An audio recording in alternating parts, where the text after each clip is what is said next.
Hello everyone and warm welcome to our last chapter. तो हमारा FEMA एक last chapter रहेगा एंड थोड़ा सा बड़ा चैप्टर है but we will divide it in different parts. तो उसको सेम एज अर्लियर चैप्टर्स हम कवर करेंगे। So in this chapter we are starting with the basic provisions. हमारा एक ईसीबी का जो फ्रेमवर्क है, एक्सटर्नल कमर्शियल बोरिंग्स, उसका फ्रेमवर्क का लेक्चर एक अलग बनेगा। एंड देन बैलेंस कुछ रेगुलेशंस है आपकी, इंपोर्ट रेगुलेशंस है, then you have your export regulations and ODI framework, वो एक अलग लेक्चर जाएगा, राइट। सो मेन हमारे प्रोविजन से स्टार्ट करते हैं in our part number 1। Okay, so the foreign exchange management act हमने आईबीसी पहले कवर किया है, चैप्टर 6 हम बाद में कवर कर रहे हैं। Okay, so earlier the act was FERA, that is foreign exchange regulation act, and then FEMA was passed. ये जस्ट आपके एक रेफरेंस के लिए, this is not relevant at all from exam point of view. तो फेरा थोड़ा सा ज्यादा स्ट्रिक्टर कंप्लायंस था एंड उस टाइम पे हमारी जो नीड्स थी, कंट्री की जो नीड्स थी फॉरेन एक्सचेंज की, वो बहुत ज्यादा वाइटल थी। तो उस पर थोड़े से स्ट्रिक्टर प्रोविजंस चाहिए थे, राइट। आपके जो ऑफेंसेस की पेनल्टी बनती थी वो भी क्रिमिनल ऑफेंसेस मानी जाती थी। लेकिन उसके बाद आया foreign exchange management act in year 1999 and इसने सारे के सारे प्रोसेस को थोड़ा सा ईज कर दिया, ऑफेंसेस भी आपके सिविल बना दिए एंड पेनल्टीज को भी थोड़ा कम किया। सो जस्ट एक रेफरेंस के लिए कि ये ऐसा क्या था, कौन सा एक्ट था पहले और कौन सा आया। Now though RBI exercises the overall control over foreign exchange transactions, enforcement of this particular act FEMA has been entrusted to a separate ED, जो हमारी Directorate of Enforcement, which is formed for this purpose. Okay, not a very कोई as such कोई बहुत relevant point नहीं है, just एक reference के लिए section 36 ये चीज कहता है। Now what is the objective of this act?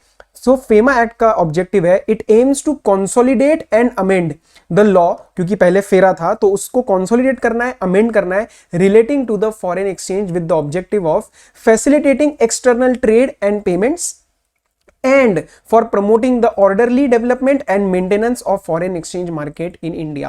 तो ऑब्जेक्टिव एक बहुत ही जनरलाइज्ड है, बहुत ही जेनेरिक भाषा है इसकी, कि ट्रेड पेमेंट्स वगैरह ठीक करनी है, फैसिलिटेट करनी है, ऑर्डरली डेवलपमेंट देखना है फॉरेन एक्सचेंज मार्केट का and as well as maintenance का, because today globalisation is at its peak.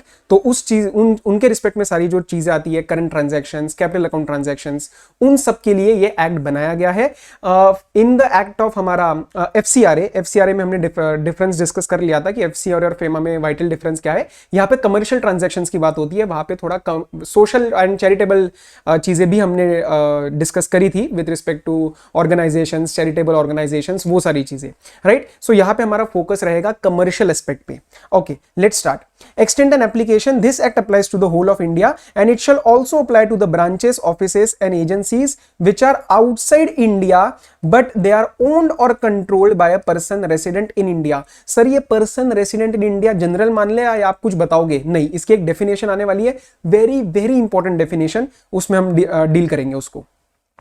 तो all the branches and offices and agencies outside India जो है, बट उनके ऊपर कंट्रोल या फिर ओनरशिप, ध्यान से, कंट्रोल या फिर ओनरशिप हमारे इंडियंस का है, that is person resident in India. Plus it shall also apply to any contravention which may be committed outside India by any person to whom this act applies। तो आपके ऊपर act लगता है और आप कॉन्ट्रावेंशन जाके बाहर कर देते हो, स्टिल ये एक्ट आपके ऊपर लग जाएगा।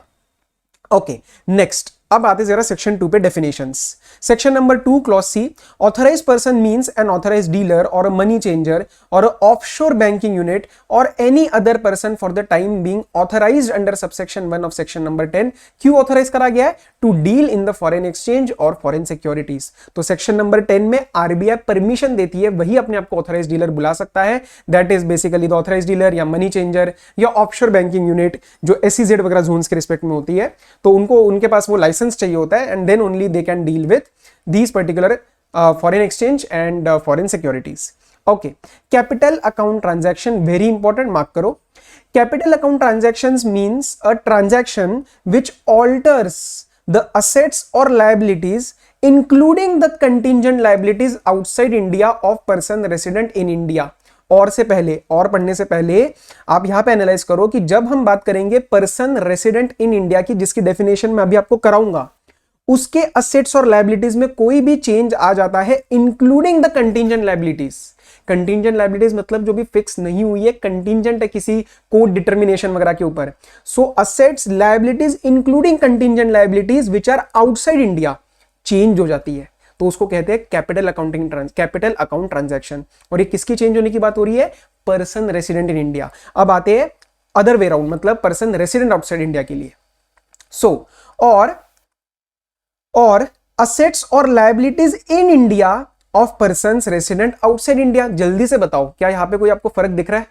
नहीं सर सेम है, सेम है इसके अंदर। देखो जरा, कंटिंजेंट लायबिलिटीज इंडिया में ली हमने, पर्सन रेसिडेंट आउटसाइड इंडिया की नहीं ना, तो जरा डिफरेंस को मार्क कर लो।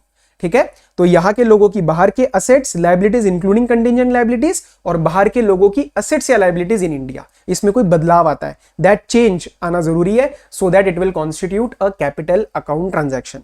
Plus it includes the transactions referred to in subsection 3 section number 6। ये ओमिट हो चुका है, इन्होंने यहां से हटाया नहीं है, कोई बात नहीं, हम सेक्शन नंबर 6 में देख लेंगे। Now what do you mean by current account transaction? Current account transaction means a transaction other than a capital account transaction. A current account transaction is a transaction जो capital account नहीं है, simple सी बात। And without prejudice to the generality of the foregoing, such transaction includes, मतलब हमने जो general में तो एक तो बोल ही दिया, क्या बोला कि भैया जो कैपिटल अकाउंट ट्रांजैक्शन नहीं है वो करंट अकाउंट ट्रांजैक्शन है। ठीक है, लेकिन उसके सिवाय हम कुछ बताना चाहते हैं, उसकी जनरलिटी को विदाउट प्रेजुडिस हम कुछ ट्रांजैक्शंस को बता रहे हैं। तो payments due in connection with foreign trade और अदर बिजनेस, और कुछ करंट बिजनेस या business services and other short term banking and credit facilities in ordinary course of business. तो ध्यान देना जरा, शॉर्ट टर्म बैंकिंग फैसिलिटीज को भी हम करंट में ही लेके आएंगे, हम कैपिटल में नहीं लेके जाएंगे। शॉर्ट टर्म लोन दे दिया तो वो भी करंट में ही आएगा, इस चीज का ध्यान देना। इसको मैं आपको क्वेश्चन में भी करवा दूंगा, क्वेश्चन भी मैं आपको इसमें से करवाऊंगा, उसमें आपको क्लैरिटी मिल जाएगी। Next, payments due as interest on loans and as net income from investments. तो ठीक है, कोई लोन के ऊपर हम इंटरेस्ट दे रहे हैं या इन्वेस्टमेंट के ऊपर कोई इंटरेस्ट इनकम कोई हम अर्न कर रहे हैं, so that is also current account transaction. Next, remittances for living expenses of parents, spouse and children who are residing abroad. तो ठीक है, उनके रहने वहने का रेंट वेंट दे रहे हैं, उनके खाने पीने के पैसे दे रहे हैं, that is a current account transaction, living expenses है। And expenses in connection with foreign travel, education, medical care of parents, spouse, children भी आपके लिए एक करंट अकाउंट ट्रांजैक्शन है। ठीक है, उनका एजुकेशन का खर्चा दे रहे हो, मेडिकल कोई दे रहे हो, फॉरेन ट्रैवल करके आ रहे हो, सो आई डोंट थिंक इसके अंदर कोई स्पेसिफिक डाउट आना चाहिए।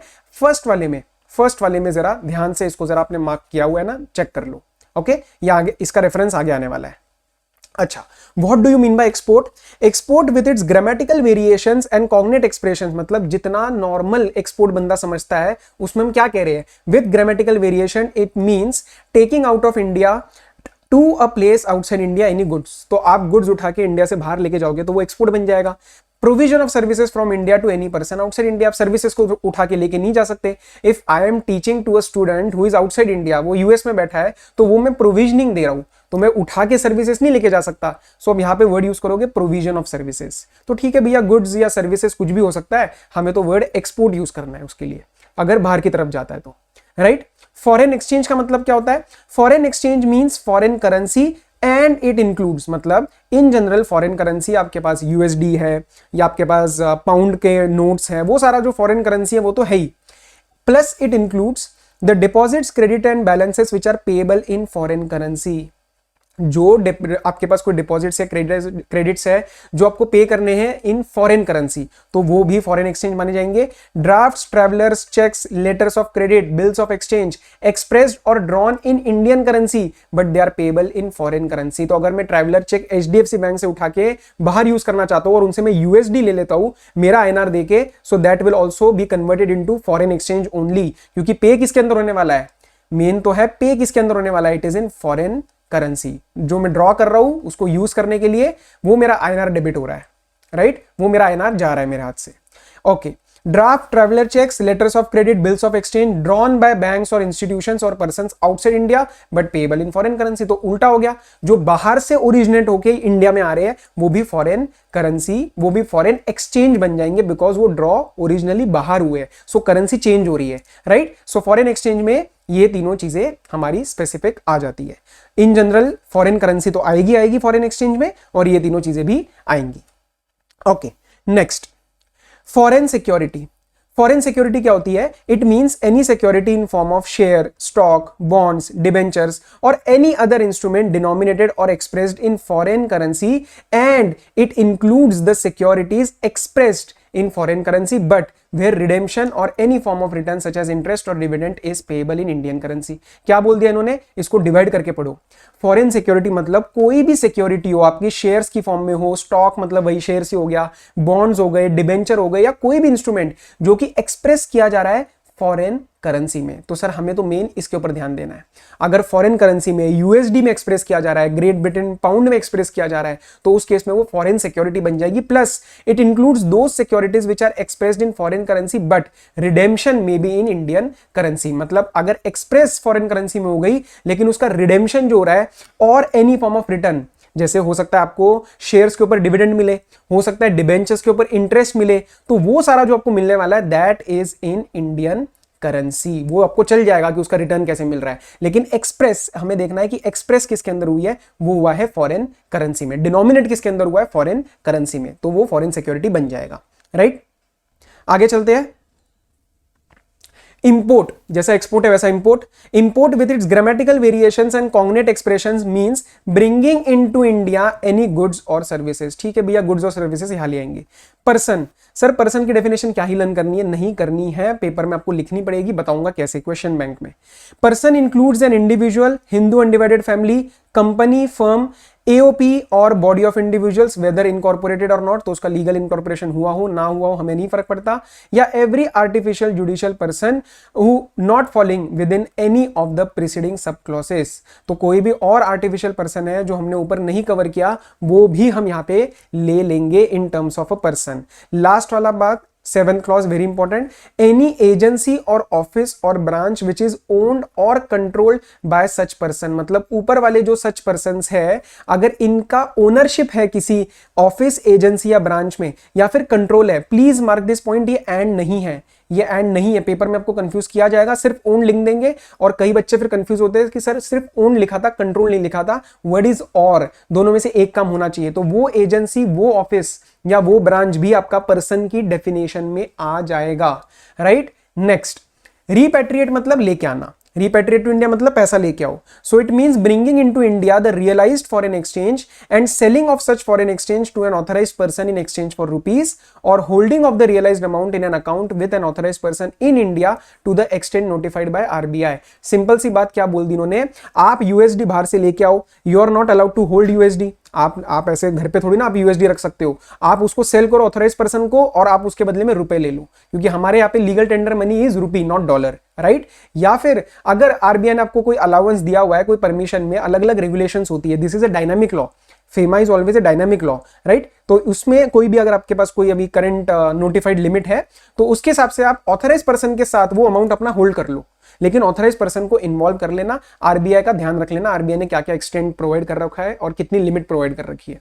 राइट, वरना आप ऐसे घर पे लाके USD 1 lakh USD 2 lakh USD ऐसे घर पे आप नहीं रख सकते. Okay. Plus it also includes used of the realized amount for discharge of debt or liability which is denominated in foreign exchange and the expression repatriation shall be construed accordingly. तो ये वाली बात क्या लिख दी इन्होंने, भैया अगर मेरा 10,000 यूएसडी बाहर से आया है and suppose I have to pay let's say 12,000 USD in some other contract, कुछ अलग ट्रांजैक्शन में, तो मैंने वो जो 10,000 यूएसडी आया था मैंने उसको यूज कर दिया उस 12,000 को पे ऑफ करने में, फिर मेरा 2,000 रह गया, तो क्या ये भी अलाउड है? क्या मैं उसको भी रिपैट्रिएट में लेके आऊंगा?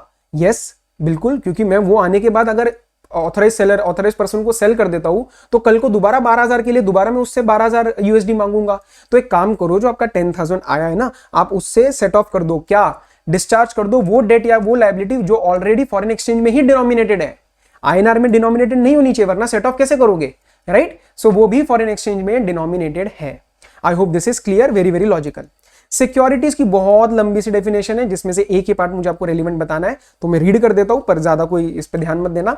Security mean share, stock, debenture, bond, government securities as defined in the Public Debt Act, saving certificate to which this act applies, deposit receipts in respect of deposits of securities and units of UTI established under UTI Act or any mutual fund, and it includes securities to title, securities, certificates of title to securities. आगे की बात main है, but it does not include the bills of exchange or promissory notes other than the government promissory note or any other instruments which may be notified by RBI as security for the purpose of this act. तो मतलब basically हमने दो चीजों का जो exclusion किया उसको जरा ध्यान रखना. It does not include bills of exchange or promissory note other than the government promissory note. ठीक है, बाकी कोई आरबीआई ने किसी को सिक्योरिटी बोल दिया तो अलग बात है, लेकिन बिल्स ऑफ एक्सचेंज और प्रॉमिसरी नोट आपने 11th क्लास 11th में पढ़ा होगा ना, ये बिल्स ऑफ एक्सचेंज बनते हैं, प्रॉमिसरी नोट बनता है, साइन किया जाता है कि आई प्रॉमिस टू पे यू, तो वो सारी चीजें जो होती है other than government promissory note आपको इंक्लूड नहीं करना है, राइट, उस डेफिनेशन में सिक्योरिटी की. तो यही एक बस ध्यान रखना ताकि 1 मार्कर कहीं से कुछ आ जाए तो हम उसको भी डील कर पाए. ओके, सर्विस अगेन एक ही बात इसमें मेन करवानी है, पढ़ लेते हैं. Service means service of any description, कुछ भी सर्विस दे दो आप, which is made available to potential users and includes the provision of facilities in connection with banking, finance, insurance, boarding, lodging, amusement और purveying of news, any information etc. मतलब vast definition है. तो sir main बात क्या पढ़नी है इसके अंदर, आगे वाली, but it does not include the rendering of any service free of charge और under a contract of personal service. आप प्रॉपर डॉक्टर के पास जाते हो तो वो आपके लिए एक प्रॉपर सर्विस है, आप पेमेंट करके आते हो. आपके कोई ब्रदर है, कोई रिलेटिव है जो आपकी पर्सनल सर्विस की फॉर्म में दे रहा है तो वो इसके अंदर नहीं आएगा. तो बेसिकली मुझे फ्री वाले सर्विसेज नहीं चाहिए और पर्सनल लेवल सर्विसेज नहीं चाहिए, प्रोफेशनल एंड कमर्शियल ट्रांजैक्शंस को मैं यहाँ पे लेके आना चाहता हूँ, राइट. सो अभी तक जो डेफिनेशंस थी इसमें से कैपिटल, करंट और कुछ स्पेसिफिक इंटरनल पॉइंट्स जो मैंने बताया वो आपके लिए रेलिवेंट है. Now comes the most important definition. अच्छा, उससे पहले एक बात जो मैं आपसे शेयर करना चाहता हूं, आपने अभी तक सुना होगा काफी जनों से या आपका एक्सपीरियंस रहा होगा दैट सर फेमा में ना दिक्कत आती है. आई थिंक मेजॉरिटी रिक्वेस्ट जो आई थी फॉर रिविजनरी वीडियोस वो फेमा के लिए आई थी और एक आपके आईबीसी के लिए आई थी. अब एक बात बताओ, फेमा में दिक्कत क्यों आती है? अभी तक आप देखोगे तो ये नंबर 4 से 5 4 नंबर का ये पूछते हैं आईसीआई वाले, एंड कंपैरेटिवली इसका आप कोर्स देखोगे तो ये ले जाएगा कम से कम आप लगा लो 3 4 6 से 7 घंटे का इसका लेक्चर रहता है in our kind of coverage also. अगर मैं और डिटेल में घुसूँ, उसको एक की जगह 4 बार ही बताऊँ तो उसमें हो सकता है 10 से 12 घंटे भी जाए. So what is the issue and what is the reason कि फेमा में बच्चों को दिक्कत आती है? Generally students don't study this chapter because ये सुनाया हुआ होता है कि 4 नंबर का है, 4 नंबर का है, बहुत बड़ा है, इसको छोड़ दो. एंड में थोड़ा सा डर लग जाता है क्योंकि अभी टॉपिक्स भी ऐड हो गए, ठीक है, ईसीबी भी ऐड हो गया है और इस वजह से इसमें दिक्कत आती है. सो हमारा जो फोकस रहने वाला है, कुछ जो इंपॉर्टेंट टॉपिक्स है, अनडाउटेडली मैं ये नहीं बोलूंगा कि उसमें हम कम फोकस करेंगे. Obviously we will try to focus more on those topics only जिसकी प्रोबेबिलिटी सबसे ज्यादा है, लेकिन बाकी के टॉपिक्स भी आपको छोड़ने नहीं है क्योंकि ट्रेंड जो है ना, ये जो आप बोल रहे हो 4 नंबर का 4 नंबर का, ये कभी भी बदल सकता है. जब वो बदलेगा ना उस टाइम आप जो करके जाओगे ना वो आपके लिए कॉम्पिटेटिव एज बन के आएगा, right. So that is the point which we need to bank upon. तो हमारा फोकस ऑब्वियसली मैंने आपको बताया ऊपर में से कहा मेन है, बाकी के पॉइंट्स भी आपको करने हैं, ठीक है. तो करना सब कुछ है, लेकिन मैं जो बहुत ही हाई प्रोबेबिलिटी एरियाज है उनको अलग से मार्क करवाऊंगा. This is our first area जो सबसे ज्यादा आपसे पूछा जा सकता है. Okay, so what do you mean bye person resident in India? Person resident in India means, बिल्कुल भी ध्यान इधर उधर नहीं जाना चाहिए, बहुत इंपॉर्टेंट डेफिनेशन है. Person resident in India means, inclusive नहीं है डेफिनेशन, मीन्स है, मतलब हम जो बोल रहे हैं वही और कोई नहीं आएगा. देखो, मीन्स अ पर्सन, सबसे पहले एनालिसिस यहां पे क्या लिखना है आपको साइड में नोटिंग करो. अ पर्सन मतलब पहले जो मैंने ऊपर पर्सन की डेफिनेशन डाल दी है टू यू, वो कंप्लाई होना जरूरी है.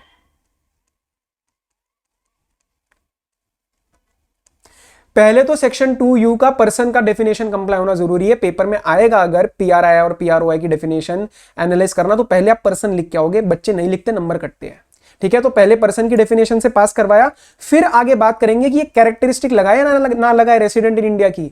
Person is my original base, उसके ऊपर कैरेक्टरिस्टिक लगेगी रेसिडेंट है या नहीं है.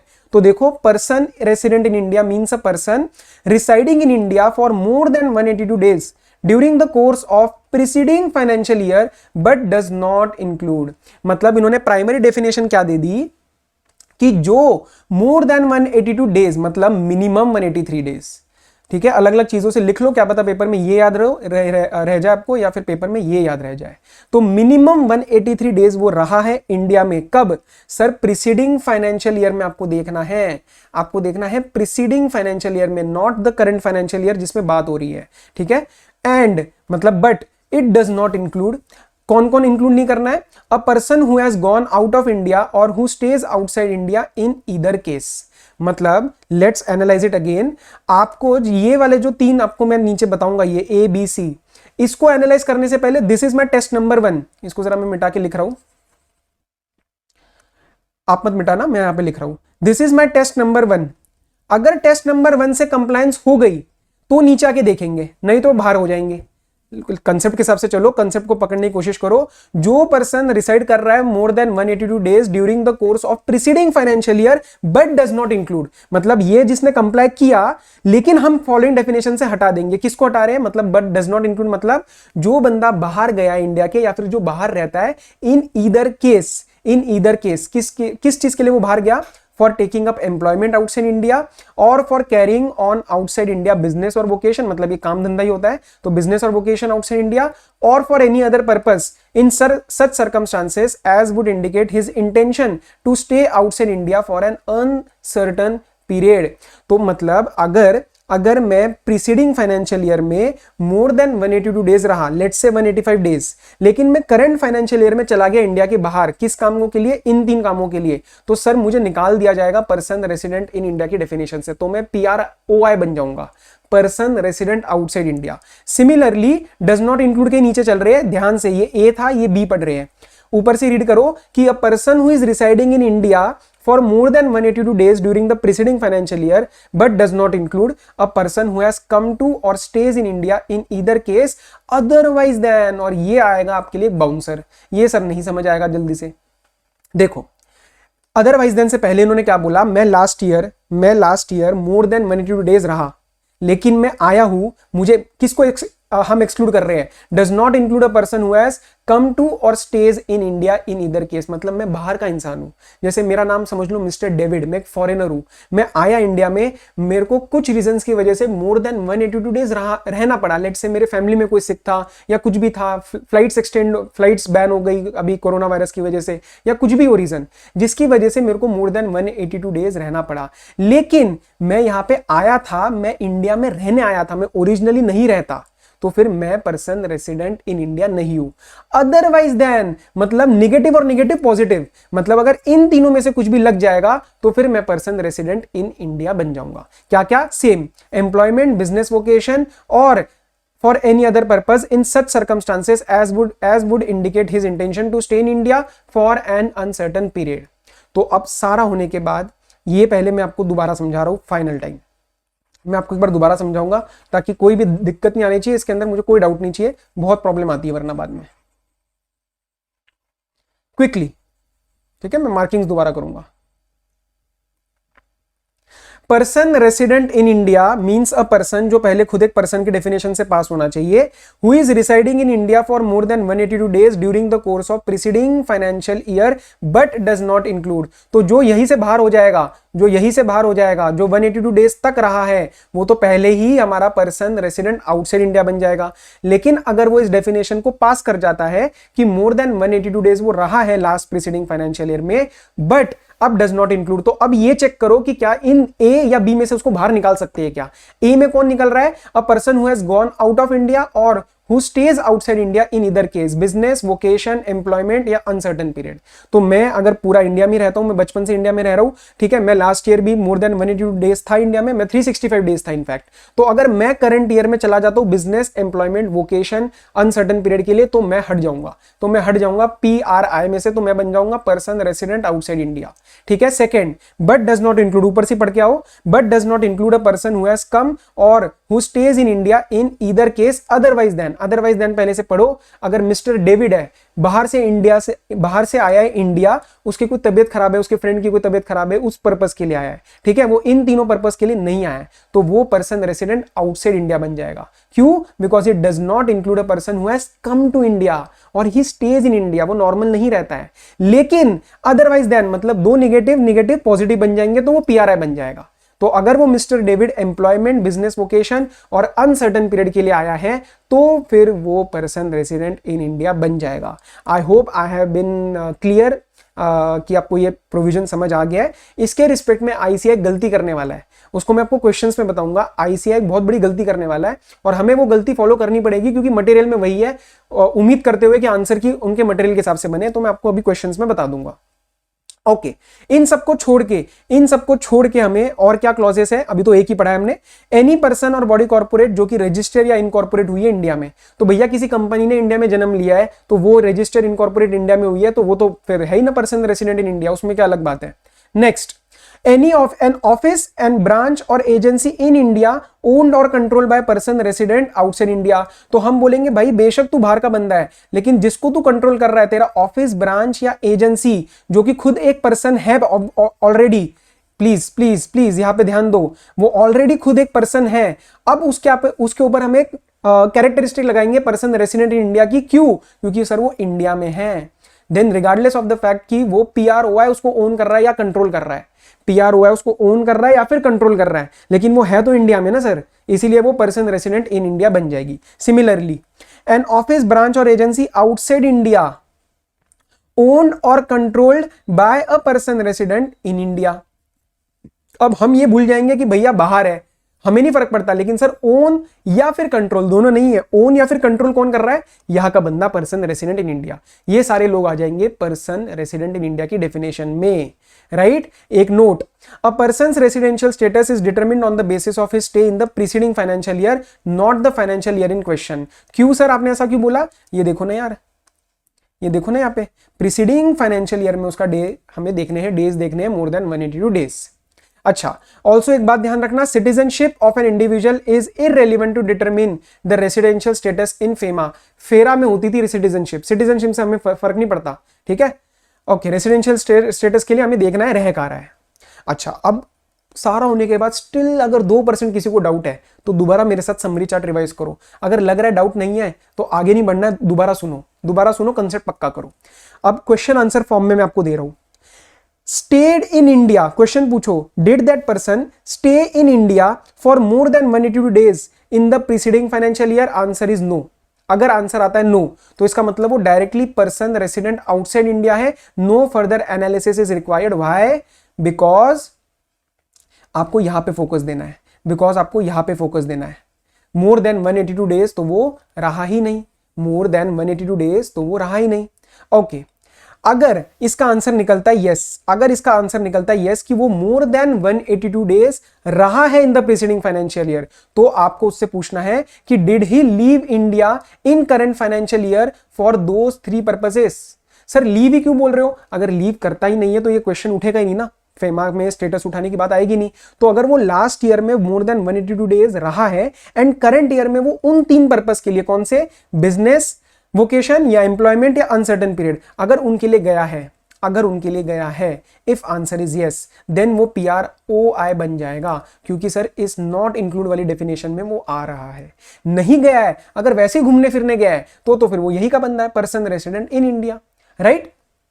Okay, did he come to India this financial year for those 3 purposes? मतलब मिस्टर डेविड का एग्जांपल लिया था हमने, और वो उसकी पेरेंट्स की तबीयत खराब है इसलिए आया हुआ है, ठीक है। वो इन 3 फाइनेंशियल पर्पस, उन 3 पर्टिकुलर पर्पस के लिए आया ही नहीं है, बिजनेस, वोकेशन वगैरह के लिए, और वो ओरिजिनली बाहर का बंदा है, लेकिन कुछ रीजंस की वजह से, जैसे तबीयत खराब थी उसके पेरेंट्स की, वो मोर देन 182 डेज रह लिया।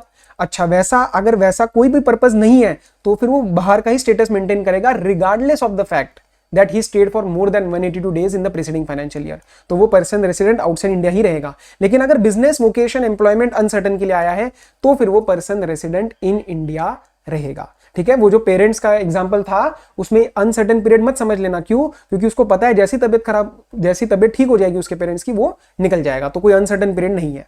ओके, एक general definition as per section 2W, person resident outside India means a person who is not a resident in India. तो पहले आप देखोगे पर्सन रेसिडेंट इन इंडिया है, जो वो नहीं होएगा वो है person resident outside India, not a very big definition. और इसमें जो मैंने सिंबल यूज करे उसका मैंने आपको रेफरेंस दे दिया है कि पर्सन रेसिडेंट आउटसाइड इंडिया कौन है और पर्सन रेसिडेंट इन इंडिया कौन है। तो PRII तो पर्सन रेसिडेंट इन इंडिया और PROI person resident outside India. इस समरी चार्ट में से आपको सारी चीजें क्लियर हो जाएगी, right. I hope this is clear. Let's proceed ahead. Important note, residential status is not for a year, it is for a particular date. This is different from income tax law. Income tax law में हम बात करते हैं पूरे year के residential status की, because उसकी जो पेमेंट होने वाली टैक्सेस की वो ईयरली होने वाली है. But this is a regulatory law, right? FEMA is a regulatory law, so one has to know the person status कि वो पीआरआई है या पीआरओआई है, मतलब पीआरआई या पीआरओआई है. ये स्टेटस हमें कब चाहिए? At the time of undertaking a transaction, unlike in income tax act where the person pays tax for the entire year. तो हमें इनकम टैक्स में जैसे पूरे साल के लिए स्टेटस चाहिए होता है, वैसा नहीं. यहां पे आपको रेसिडेंशियल स्टेटस जो उसका देखना है, रेसिडेंट इन इंडिया और रेसिडेंट आउटसाइड इंडिया, वो देखना है जिस दिन वो ट्रांजैक्शन टेकअप कर रहा है उस दिन, right? Okay. Going abroad for studies is not one of the purposes mentioned in section number 2 clause number B. हमने जो ऊपर रेसिडेंस भी डेफिनेशन करी उसके अंदर था बिजनेस, वोकेशन, एम्प्लॉयमेंट या फिर अनसर्टेन पीरियड. वहां पे कहीं पे भी स्टडीज वाली बात नहीं लिखी गई थी, लेकिन आरबीआई ने रिलीफ दिया था बाय इट सर्कुलर 45 डेटेड 8 दिसंबर 2003. ये आपके मटेरियल ने भी इसको अफर्म किया है. उसमें उन्होंने रिलीफ दिया कि students will be considered as non residents only. हम उनको पीआरओआई में डाल देंगे because usually they start working there to take care of their stay and cost of studies, and this is completely as per your ICM material. तो जहां पे भी studies दिख जाएंगी आपको, वहां पे आपको पहले लिखना है कि पर्पस नहीं है, लेकिन आरबीआई ने सर्कुलर में बोल दिया कि हम उनको पर्सन रेसिडेंट आउटसाइड इंडिया बना देंगे. कब से? उनके डिपार्चर डेट से, राइट? ओके. कुछ और पॉइंट्स जरा ध्यान दो. If a ship crew of a company which is outside India is accommodated in India during layover, ship यहाँ पे आई, कुछ दिन के लिए layover हुआ, continuous travel तो करेंगे नहीं ना, तो उसको हम it cannot be considered as a period of residence in India. तो जिस टाइम वो यहाँ पे रहते हैं, जिस टाइम वो शिप का क्रू यहाँ पे रहता है 2 दिन 1 दिन, वो हम उसके रेसिडेंस में इंक्लूड नहीं करते हैं बिकॉज वो कंपल्सिव स्टे, उनको रहना ही पड़ा, उनका मन नहीं था, रेसिडेंस नहीं था वहां पे, right? So because it's in the nature of compulsive stay, for residence we need permanency, कि प्रॉपर आके रह रहा है. वो ऐसे नहीं कि लेओवर में आया 2 दिन रह लिया. शिप क्रू या एयरक्राफ्ट के एग्जांपल में भी आ सकता है. एक क्वेश्चन है उसके ऊपर, अभी डिस्कस करेंगे. Okay. If a person goes outside India and his period of stay outside India is uncertain, it can not be said that his intention to stay is for uncertain period. मतलब मैं बाहर चला गया, मैंने अभी यहाँ की टिकट नहीं करवाई वापसी की, मैं बोल रहा हूँ कि अभी ना मेरे को नहीं पता 2 दिन रहना है, 10 दिन रहना है, 2 महीने रहना है, तो इसका मतलब ये नहीं रहेगा कि वो अनसर्टन पीरियड के लिए रहने वाला है, जस्ट बिकॉज कुछ टाइम के लिए उसका पीरियड अनसर्टन है, राइट? ओके. ये केस लॉ था general RP Verma versus union of India. बहुत कोई ज्यादा रिलेवेंट एज सच नहीं है, इसके ऊपर क्वेश्चन आपको नहीं मिलेगा, ठीक है? बस जनरल मतलब समझ आना चाहिए कि अनसर्टन पीरियड क्या होता है. ओके. ये जो हम एनालिसिस करते हैं whether gone out of India or came into India, ये सारी चीजें जो हम एनालिसिस करते हैं ये इंडिविजुअल्स के लिए कर सकते हैं. हिंदू अनडिवाइडेड फैमिली, एओपी, कोई और आर्टिफिशियल जुडिशियल पर्सन, मतलब जो पर्सन में बाकी लोग थे, उनके लिए नहीं हो सकता बिकॉज वो कहीं पे एम्प्लॉय तो होते नहीं है ना. आप एचयूएफ को थोड़ी ना एम्प्लॉय करते हो, आप किसी पर्सन को एम्प्लॉय करते हो, वो थोड़ी ना मूव हो सकते हैं, right? Also these entities are not required to be incorporated like corporates, nor the definition can be far stretch to cover by applying the criteria of owned और कंट्रोल्ड. एओपी वगैरह में ओनरशिप और कंट्रोलशिप भी नहीं आती है जैसे कंपनीज वगैरह में आ सकती है, राइट? तो इसके केस में, एचयूएफ के केस में, एओपीज वगैरह के केस में, if they are in India they will be considered as Indian resident. तो इंडिया में है तो समझ लेंगे इंडियन, नहीं है तो फिर बाहर कर देंगे, पीआरओआई में डाल देंगे. उनके केस में ये एनालिसिस करना इम्पॉसिबल है कि ओनरशिप क्या है, कंट्रोल क्या है, या फिर उसका मूवमेंट हो रहा है नहीं हो रहा है, एम्प्लॉयमेंट है या नहीं, वो सारा इंडिविजुअल के लिए हो सकता है. और ओनरशिप और ये सारा हम कंपनीज में कर सकते हैं, ओनरशिप और कंट्रोलिंग, राइट? तो ये जनरल जस्ट एक एनालिसिस के लिए एक्स्ट्रा पॉइंट है ताकि कोई डाउट ना रहे. Okay. Now before coming to section number 3 we will deal with some of the questions. ठीक है, क्वेश्चन से स्टार्ट करते हैं. FEMA definitions. Printex computer is a Singapore based company. ध्यान से एक एक चीज एनालाइज करवाऊंगा इस वाले में, और इसमें ना क्वेश्चंस का जो फ्रीक्वेंसी है, मतलब नंबर ऑफ क्वेश्चंस काफी हाई है, ठीक है? तो आपको डरना नहीं है कि इतने सारे क्वेश्चंस है, बहुत रिपीटेटिव है. मैंने काटा कुछ भी नहीं है ताकि किसी की भी गलती हो रही हो तो वो जब तक वो ठीक नहीं होती तब तक क्वेश्चंस चलते रहे. I have ensured that, right? तो यहाँ पे हम सिलेक्टेड क्वेश्चंस करेंगे जिससे कंसेप्ट सारे कवर हो जाएंगे. उसके बाद आपको एक बार रिवाइज करना है, डाउट आता है, will be there. Okay. So Printex computer is a Singapore based company having several business units all over the world. It has a unit for manufacturing computer printers with its headquarters in Pune. It has a branch in Dubai which is controlled by the headquarters in Pune.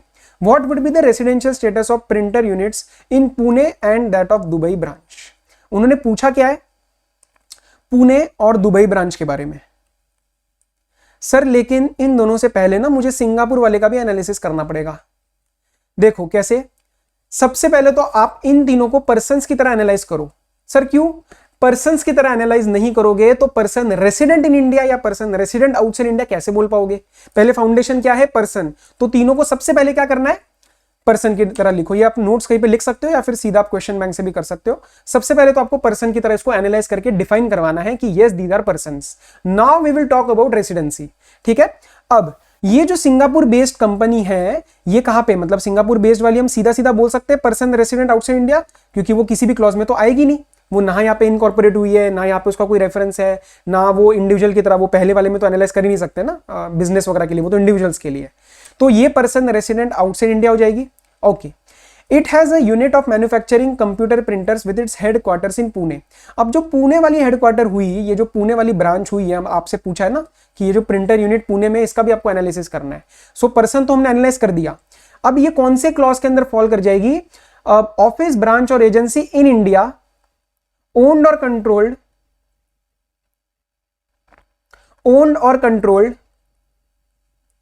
by person resident outside India। तो sir यहां पे आपको person resident outside India लिखना था, जो कि आपने यहां पे पहले प्रूव किया कि ये सिंगापुर इज अ पीआरओआई, इसीलिए मुझे सिंगापुर वाले को पहले एनालाइज करना पड़ा। तो इस डेफिनेशन में आप पुणे वाली को क्या बोलोगे finally? Person resident in India. क्या ये चीज क्लियर है? अब आगे बात बढ़ाओ। It has a branch, headquarters has a branch in Dubai, which is controlled. It मतलब आप सिंगापुर वाली को भी ले लो, सिंगापुर वाली कंपनी की ही एक ब्रांच है दुबई में, जिसको कंट्रोल कौन कर रहा है? Headquarter in Pune. Headquarter in Pune को हमने ऑलरेडी एनालाइज कर लिया था, पर्सन रेसिडेंट इन इंडिया। ठीक है, पीआर आया या पीआर आया है कुछ भी लिख दो। तो हमने पुणे वाले को person resident in India analyse कर दिया। तो दुबई वाली क्या बनी? ऑफिस और agency which is outside India, but it is controlled by person resident in India, जो कि है पुणे वाला ब्रांच। तो इसको हम फाइनली अब क्या बना देंगे? Person resident in India. Definition में आ गया, राइट? अब इसको आंसर कैसे करना है? पहले सारे के सारे लीगल प्रोविजंस बताओ जिसमें पर्सन को भी एनालाइज करवाओ। ठीक है, करंट केस फैक्ट्स में एग्जैक्टली फैक्ट्स लिखो। तो सबसे पहले हमने सबको पर्सन बनाया, सबसे पहले सबको पर्सन बनाओ। ठीक है, फिर पर्सन होने के बाद देखो मैंने लिखा है एक एक चीज। We have established all three entities as a person. Now we can determine the residential status. Printex computer जो सिंगापुर वाली है वो तो clearly person resident outside India है, बोल्ड में मार्क किया हुआ ऑलरेडी। पुणे हेडक्वार्टर्स को हमने प्रूव किया person resident in India because it is owned और controlled by person resident outside India being the Singapore company. And Dubai branch is again a person resident in India because it is outside India but it is owned and it is controlled, owned नहीं लिखा है, controlled by the Pune branch which we have just established as person resident in India. Right, I hope this is clear. बाकी अब ये जितने देखोगे ना question सारे एक जैसे, एक का कंसेप्ट अगर निकल गया ना, आप बिलीव मी, आप इसके आंसर्स बिना देखे सीधा कंक्लूजन्स मैच कर सकते हो। इतना क्लियर हो जाएगा, इतना क्लियर हो जाएगा, राइट? तो इसको मैं बार बार रिपीट नहीं करवा रहा, ये सारा कुछ हम बिल्कुल सेम है, बिल्कुल सेम, उसके बेसिस पे आपके निकल जाएंगे सवाल। अच्छा, अब बात करते हैं इंडिविजुअल के बारे में, जो पहला हमने एनालिसिस किया है। In all the questions starting from now which talk about determination of residential status for individuals, first you need to explain properly the provisions of 2 clause B regarding the individual's residential status. Also in one line identify the individual as a person. जो मैंने आपको starting में हमेशा क्या बोलता हूं कि पहले पर्सन की तरह एनालिसिस करो ताकि हम पर्सन के ऊपर कैरेक्टरिस्टिक लगा पाए। Then only it is possible for us to identify the person's residential status of either in India or outside India. In the answers given below, I have mentioned only and only the conclusion forming points ताकि आपका time बचे, and this is the way we have structured our question bank, right? Okay, now let's talk about question number 7. Mr. X resided in India. पूरा analysis मैं करवाऊंगा एक question का, ये वाले, इसके बाद आप ऐसे कर सकते हो घर पे। देखो, mister X resided in India during the financial year 2000 to 2001 for less than 183 days. Sir ये तो प्राइमरी जो आपने बॉक्स में कंडीशन डाली थी कि प्रीसीडिंग फाइनेंशियल ईयर में उसका 183 डेज मिनिमम होना चाहिए था, मतलब मोर देन 182 डेज, वो तो यहां पे हुआ ही नहीं है। ठीक है, 2001 में वो कंडीशन मीट नहीं हुई। ही केम टू इंडिया ऑन 1 अप्रैल 2001, तो ऑब्वियसली ये मेरा प्रीसीडिंग है, मेरा एनालिसिस किसके लिए रहेगा? 2001 2002 के लिए। So for on 1st April 2001 he came to India for employment. Sir एक बात बताओ, is this relevant for me? देखते कौन मुझे बच्चा सही आंसर करके देगा, प्लीज मुझे बताना बेशक मैसेज करके। क्या ये पर्पस अभी रेलिवेंट है जितना मैंने अभी तक आपको पढ़ाया है? Answer is no. सर क्यों रेलिवेंट नहीं है? आपने तो पर्पस लिखवाया था। दोबारा आ जाओ पीछे जरा। मैंने जो पर्पस लिखवाया इसका एनालिसिस कब करवाया? But does not include, please please please दोबारा मार्क करो, बट डज नॉट इंक्लूड। इसका मतलब जो यहां पे ओरिजिनली पहले फॉल तो करना चाहिए ना, but does not include. Originally 183 days वाली कंडीशन तो जो पूरा करेगा उसके आगे बोलेंगे ना बट डज नॉट इंक्लूड। तो ये वाले भाई साहब जब ऑलरेडी ये प्राइमरी कंडीशन से पास नहीं हो रहे तो उसको मैं एम्प्लॉयमेंट के लिए हो या कुछ भी हो मैं क्यों देखूं? मेरी प्राइमरी कंडीशन क्या थी? प्रीसीडिंग फाइनेंशियल ईयर में मिनिमम 183 डेज। उसके बाद बात करते आगे, आप पर्पस वगैरह की, अगर उसको निकालना होता है स्टेटस में से। तो इस केस में तो मेरा 2001 में लेस देन 183 रहा है, तो डायरेक्टली मैं बोल सकता हूं 2002 में ही is a person resident outside India because in the preceding financial year he did not stay for minimum 183 days, right? तो what would be his residential status during the financial year 2001-2 under FEMA? Person resident outside India.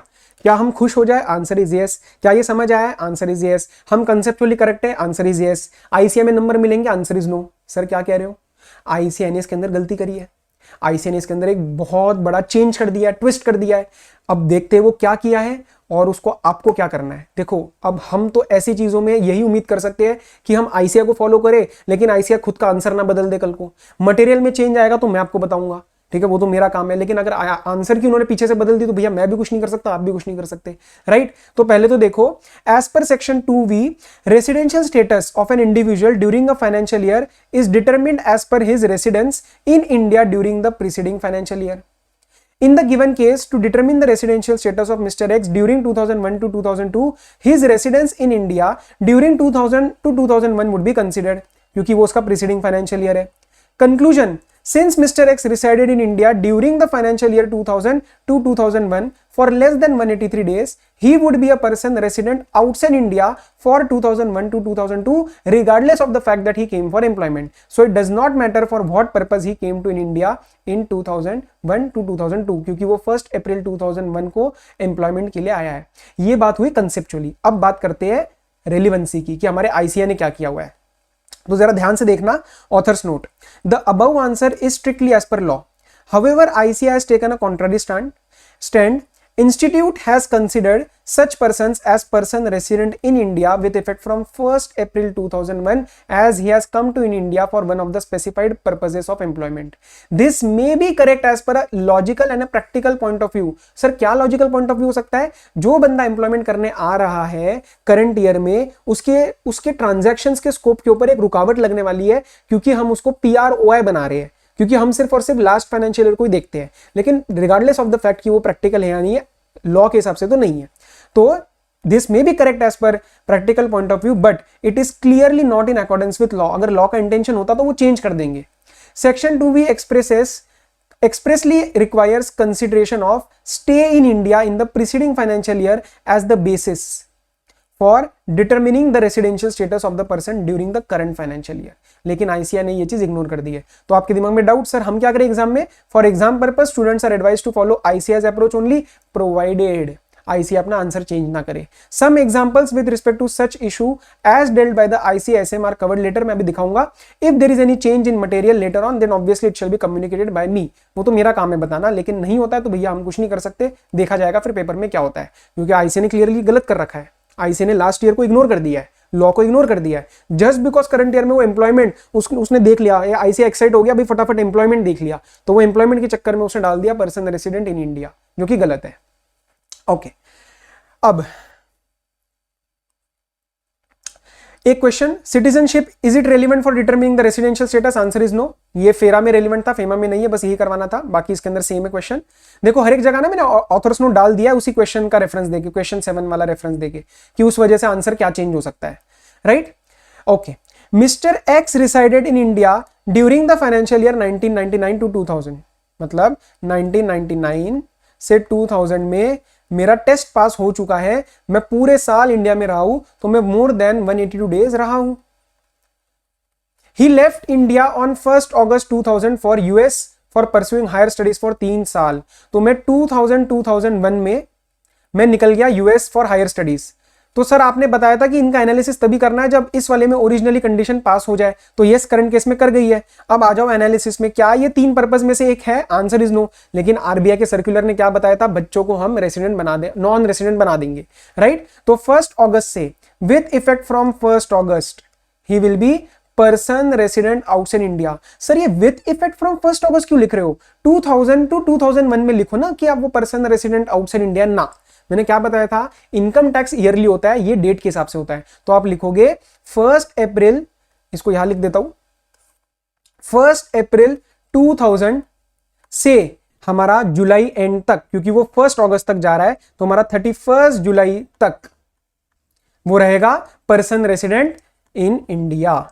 और जिस दिन वो चला जाएगा 1 अगस्त से, वो जाएगा person resident outside India. I hope this is clear. तो इसको देख लो, मिस्टर एक्स का पहले अपने करंट स्टेटस बता दिया कि लास्ट ईयर में वो रहा है, तो going for studies is not one of the purpose.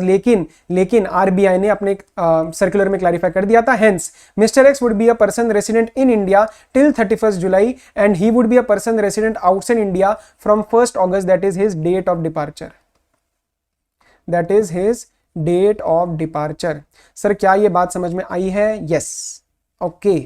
बाकी सारे क्वेश्चंस रिपीटेटिव है, बिल्कुल आराम से हो जाएंगे। एक एक आप पेपर में क्या करना मैं बताता हूं। पेपर में घर पे जब प्रैक्टिस करोगे रफ में, आप एक हल्का सा ना, जब 3-4 साल आ जाएंगे ना, इसमें 3-4 साल के भी एग्जांपल दिए हुए, कोई डरना नहीं है, बस 1 साल पहले को देखते रहना है। और जहां पे भी लगे कि एम्प्लॉयमेंट के लिए आया है लेकिन लास्ट ईयर की कंडीशन कंप्लाई नहीं हुई, वहां पे दिमाग में ले आना आईसीए ने जो गलती कर रखी है वो आपको करके आनी है, राइट। तो जिस साल में आपका हो रहा होगा ना, आप ऐसे लिख सकते हो, ईयर इन कंसिडरेशन और उसका प्रीसीडिंग फाइनेंशियल ईयर, इसके हिसाब से ये डिसाइड होएगा। साथ साथ में आईसीआई की गलती को ध्यान रखना है। Okay, let's start with our next question. During the financial year 2010 to 2011 mister Bhattacharya resided in India for a period of 180 days. तो ये तो कंप्लाई नहीं किया इसने, 10 to 11 में 180 डेज ही रहा है। तो देखते आगे क्या पूछ रहे हैं। And thereafter he went abroad on 1 April 11 he came back to India as an employee, decide the residential status during the 10-11 under the provisions of FEMA. अब बच्चे इसके अंदर फटाफट से अपना नॉर्मल प्रोविजंस लगाएंगे, आईसीआई की गलती के बारे में सोचेंगे और आंसर लिख के आ जाएंगे। लेकिन एक चीज भूल रहे हो, ये क्या पूछा है? 10 to 11। क्या मुझे 10 to 11 में अगर निकालना है स्टेटस तो 2009-10 का डेटा नहीं चाहिए? क्या मुझे 2009-10 का डेटा नहीं चाहिए? 9-10 का डेटा दिया है क्या मेरे को? Answer is no. एम्प्लॉयमेंट वाली बात भी कब से स्टार्ट हुई है? He has come as an employee on 1 April 2011। तो 11-12 का तो पूछ नहीं रहे ना वो। 11-12 वाले में आप आईसीआई की गलती के हिसाब से लिख सकते थे कि पर्सन रेसिडेंट इन इंडिया है, लेकिन 10-11 में पूछ रहे हैं तो प्रीसीडिंग फाइनेंशियल ईयर का डेटा कहाँ है कि इंडिया में कितना रहा? तो 2009-10 का डेटा ही नहीं है, तो 10 to 11 का आप कैसे निकाल सकते हो, राइट। तो गलती मत करना एक्साइटमेंट में, आंसर गलत हो जाएगा। ओके, ये सारे बहुत ही रिपीटेटिव क्वेश्चंस है, जिसका कंसेप्ट क्लियर हो जाएगा फटाफट निकल जाएंगे, नहीं तो फिर दिक्कत आएगी। अच्छा, ये वो वाला देखो मैंने लिख के रखा है आपके लिए कि वो मिस ना हो, ये दैट एग्जाम्पल। आप इसके बाद देखोगे अपने आईसीआई मटेरियल खोल के कि आपको मिलता है या नहीं मिलता है, राइट। वहां पे मार्क करना कि वो गलती क्या है। Mister A had resided in India during the financial year 2019-20 for less than 182 days. तो 19-20 पे जो मेरा कंसिडरेशन है उसमें मैं लेस देन 182 डेज रहा। He had come into India again on 1 April 2020 for employment. अब अगर मैं लॉजिकली देखूं तो 20 मतलब 1 अप्रैल 20 मतलब 2021 में डज इट मैटर कि मैं किस काम के लिए आया हूं, अगर मैं प्रीसीडिंग फाइनेंशियल ईयर में मोर देन 182 डेज रहा ही नहीं? Answer is no. असल में ये चीज मैटर नहीं करनी चाहिए थी, लेकिन आईसीआई ने इसके अंदर गलती करी है। मैं आपको पढ़वाता हूं। उन्होंने पूछा है determine the residential status for 2021। Okay, Mr. A had come to India for taking up employment during the financial year 1920, that is our preceding financial year. He was in India for less than 182 days.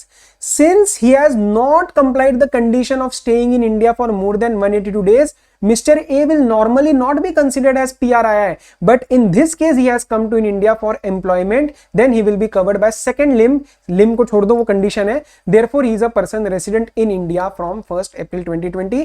I absolutely disagree with this. I think I have been pretty much clear that why I disagree with this, and I hope कि आप भी disagree करते हो अगर concept clear है तो, क्योंकि previous year में 182 days से ऊपर गया ही नहीं, तो उसके आगे वाली बात but does not include और वो सारी चीजें इसमें आनी नहीं चाहिए थी, जो जो ओरिजिनल कंडीशन में ही मेन टेस्ट से ही पास नहीं हुआ, टेस्ट नंबर 1 मेरा पास होना जरूरी था, फिर ही नीचे आ सकता था, लेकिन आईसीए ने गलत किया। आपको भी ऐसे करना है, मुझे नहीं पता, हम कुछ नहीं कर सकते, ठीक है।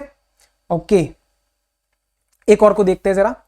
Mr. X had resided in India during the financial year 2019 to 20 for less than 182 days.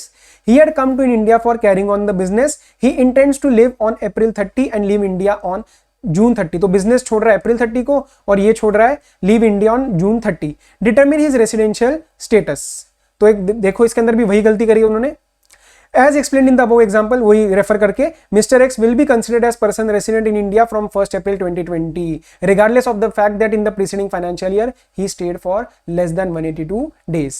If he leaves India for the purpose of taking up employment for employment or business vocation or for any other purpose which would mean that his intention to stay outside India is uncertain period, then he would cease to be a person resident in India from the date of his departure. उन्होंने क्या बोला है, देखो उन्होंने लिखा है कि that person is going to leave India on June 30, 2021।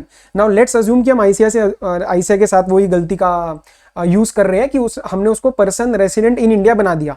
अब जब पर्सन रेसिडेंट इन इंडिया बना दिया तो जून 30 को जब वो छोड़ के जा रहा है, जून 30 को जब वो छोड़ के जा रहा है, तो अगर वो 3 पर्पस के लिए छोड़ के जाएगा तो ही पर्सन रेसिडेंट आउटसाइड इंडिया बन पाएगा, वरना नहीं बन पाएगा, राइट। सो इन्होंने ये नहीं दिया कि ये किन पर्पस के लिए जा रहा है, इसीलिए आईसीए ने आपके आईसीए ने ये चीज सही लिख दी कि अगर वो इन तीनों पर्पस के लिए जा रहा है then he would cease to be a person resident in India from the date of his departure. लेकिन अगर वो नहीं है तो उस केस में फिर आपको पर्सन रेसिडेंट इन इंडिया ही रहेगा। Plus it may be noted that even if Mr. X is a foreign citizen, if he has not left India for any of these purposes, he would be considered as a person resident in India during the financial year 21-22. That is the purpose. It is the purpose of leaving India which will decide his status from 1st July, क्योंकि वो 30 जून को छोड़ के जा रहा है ना, right. तो हमें नहीं फर्क पड़ता उसकी नेशनैलिटी क्या है, अगर वो पर्सन रेसिडेंट इन इंडिया है तो उन्हीं 3 कामों के लिए छोड़ के जाना चाहिए अगर वो पीआरओआई बनना चाहता है। लेकिन फॉरेनर है लेकिन उन 3 कामों के लिए छोड़ के नहीं जा रहा है इंडिया, तो still he will continue to be a person resident in India. Okay, miss Alia is a air hostess with British Airways. She flies for 12 days in a month and thereafter takes a break for 18 days. During the break, she is accommodated in a base which is normally the city where the airline is headquartered. However, for security considerations, she was based at Mumbai. During the financial year, she was accommodated at Mumbai for more than 182 days. Sir, लेकिन ये तो compulsive stay हो गया ना, ये तो compulsive stay हो गया, मुझे accommodate करा गया है सिक्योरिटी कंसिडरेशंस की वजह से। नॉर्मल स्टे तो मेरा ब्रिटिश एयरवेज के हिसाब से है, ब्रिटिश एयरवेज कहाँ की बेस्ड है, यूके, तो यहाँ पे मेरा मुंबई में परमानेंसी तो है ही नहीं, तो रेसिडेंस तो मैं कह नहीं सकता। तो रिगार्डलेस ऑफ द फैक्ट कि मुझे 182 डेज रखा गया, आ जाओ इस वाले डेफिनेशन में, ये वाली कंडीशन मिस आलिया पार कर गई, मोर देन 182 डेज, लेकिन हमने उसको एक्सक्लूड कर दिया, नॉट इंक्लूड में अ पर्सन हु कम्स और stays in India other than, वो यहाँ पे बिजनेस एम्प्लॉयमेंट वोकेशन के लिए नहीं आई है, वो सिर्फ सिक्योरिटी कंसिडरेशंस की वजह से आई है। तो regardless of the fact that वो मोर देन 182 डेज रही in the preceding financial year, still हम उसको मिस आलिया को पर्सन रेसिडेंट आउटसाइड इंडिया बनाएंगे, right. So she can not be considered to be a person resident in India. लेकिन obviously अगर उसका employment Mumbai branch में होता ब्रिटिश एयरवेज में तो सिर्फ वो एम्प्लॉयमेंट की तरह आ जाती, तो उस केस में तो पर्सन रेसिडेंट इन इंडिया बन जाती। नॉर्मल ब्रिटिश एयरवेज अगर लिखा गया है तो आप यूके मानोगे, ये अगेन एक one of the points to be noted था, राइट। लेकिन अगर हम मानते कि उसकी मुंबई ब्रांच है तो फिर वो पर्सन रेसिडेंट इन इंडिया ही है, उसमें क्या दिक्कत है, फिर हम उसमें एक्सक्लूड थोड़ी ना करते, वो तो यहीं पे एम्प्लॉयड है, इंडिया नहीं हुई वो फिर तो। ओके, अब डेफिनेशंस में से 2 बात मुझे आपको और करवानी है। Under our FEMA act examine whether the following situations are current account और not. Mister S, a resident in India, imports machinery from a vendor in UK for installing in his factory. Sir ये तो capital है, machinery वगैरह ली है ना, income tax को भूल जाओ, अकाउंटेंसी को भूल जाओ, फेमा में बात करनी है अपने रेगुलेटरी कंप्लायंसेस के हिसाब से। तो जरा ध्यान से देखो, इस क्वेश्चन को जरा इंपॉर्टेंट मार्क करना, इस क्वेश्चन को इंपॉर्टेंट मार्क करना। As per accounts and income tax law, machinery is a capital expenditure, तो क्या कैपिटल अकाउंट ट्रांजैक्शन बन जाएगी? Answer is no. However, under FEMA, it does not alter any asset in India for the UK vendor, and it does not create any liability to UK vendor for the Indian importer. Once the payment is made, the Indian resident or the UK vendor neither owns anything nor is owed anything in any other country. भैया मैंने बाहर वाले से machinery ली और मैंने payment कर दी, तो मेरा असेट या लाइबिलिटी थोड़ी ना बनी, मेरी असेट या लाइबिलिटी थोड़ी ना कोई ऑल्टर हुई, right? So it is a current account transaction. It is a current account transaction. और rather than saying asset liability नहीं ऑल्टर हुई, असेट लाइबिलिटी बाहर नहीं ऑल्टर हुई, राइट? सो ध्यान से, it does not create any liability to a UK vendor for Indian importer. ठीक है, तो एक दूसरे की कंट्री में कोई असेट लाइबिलिटी चेंज नहीं हुई. हाँ, मेरा पैसा गया, गलती मत करना, मेरा पैसा गया. आप सोचोगे कि सर आपका असेट तो गया ना, असेट तो ऑल्टर हुआ, लेकिन बाहर की तरफ, बाहर मेरा कोई असेट नहीं चेंज हुआ है, राइट? तो आपको देखना है बाहर असेट लाइबिलिटी चेंज हो रही है नहीं. Okay, next. An Indian resident imports machinery from a vendor in US for installing in his factory on a credit period of 3 months. तो सर ये तो अब मेरा कैपिटल अकाउंट बन जाएगा. रॉन्ग, ये शॉर्ट टर्म क्रेडिट फैसिलिटीज में आ जाता है. ये शॉर्ट टर्म मैंने आपको याद है करंट अकाउंट और कैपिटल वाले में मार्क करवाया था, करंट वाले में शॉर्ट टर्म. तो देखो, as per accounts and income tax law for the credit period of 3 months there is a liability of the Indian importer to UK vendor. तो नॉर्मल केस में येस मेरी liability बाहर बन रही थी, लेकिन technically under FEMA also it is a liability, but under the definition of current account transaction, short-term banking and credit facilities in ordinary course of business are considered as current account transaction. Hence, import on short-term credit 3 महीने का is a current account transaction. Extra note: what if the credit period is 12 months? Under the master directions for import, payment has to be made within 6 months. तो if the credit period is in excess of 6 months, फिर वो loan बन जाता, फिर वो capital account transaction बन जाता. ये 6 मंथ्स वाली बात आपको पढ़ाई जाएगी रेगुलेशंस वाले में, इंपोर्ट रेगुलेशंस में. ठीक है, वहां पे आपको 6 मंथ्स दिखेगा. तो मान लेंगे कि 6 महीने तक है तो शॉर्ट टर्म है, उसको करंट में रहने दो. 6 महीने से ऊपर है तो हम उसको लोन बोल देंगे और कैपिटल में डाल देंगे, राइट? ओके, रूल्स के लिए obviously there are separate rules also, मतलब लोन के लिए there are separate rules, we don't need to study that. आगे, if the transaction falls within the loan rules then it is permitted. तो हमको रोक तो नहीं लगा रहे. Short term loan and by large it means 6 months. 6 महीने तक क्रेडिट पीरियड आया तो करंट अकाउंट है या कैपिटल? सर इनकम टैक्स और अकाउंट्स में वो कैपिटल है, लेकिन फेमा में करंट है. 6 महीने से ऊपर सब जगह कैपिटल है. For exports the period of realisation is 9 months. ये 9 मंथ्स का पीरियड उन्होंने दिया हुआ है कंपेयर करने के लिए, ये आपका एक्सपोर्ट रेगुलेशंस में आएगा. अच्छा, अब बात आती है जरा इसकी. एक और चीज, ये जो 9 मंथ्स वाली बात लिखी है ना, आप इसको ऐसे भी कंपेयर कर सकते हो. यहाँ पे इंडियन रेसिडेंट इंपोर्ट कर रहा है कुछ, अगर वो एक्सपोर्ट करेगा तो उसमें 9 मंथ्स का पीरियड लेना आप शॉर्ट टर्म के लिए. ठीक है ना, उसमें 9 मंथ्स का पीरियड लेना शॉर्ट टर्म कंपेयर करने के लिए.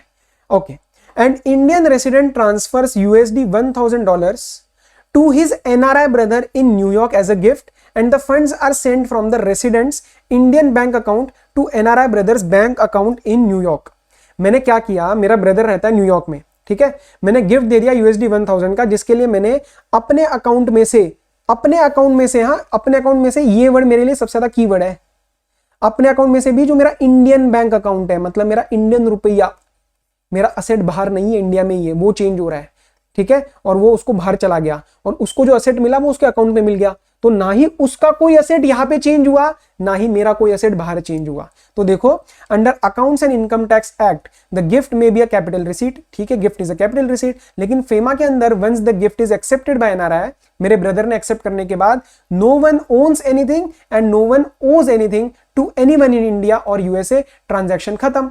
मेरा असेट बाहर कोई चेंज नहीं हुआ, मैंने तो यही से असेट दे दिया ना, मेरा इंडियन रुपी डेबिट हो गया और उसको वहां पे डॉलर्स मिल गए. तो क्या चेंज हुआ? इधर उधर के असेट्स तो चेंज ही नहीं हुए ना. इंडिया टू इंडिया के असेट्स नहीं देखने हैं, बाहर देखने असेट्स. डेफिनेशन देख लो दोबारा.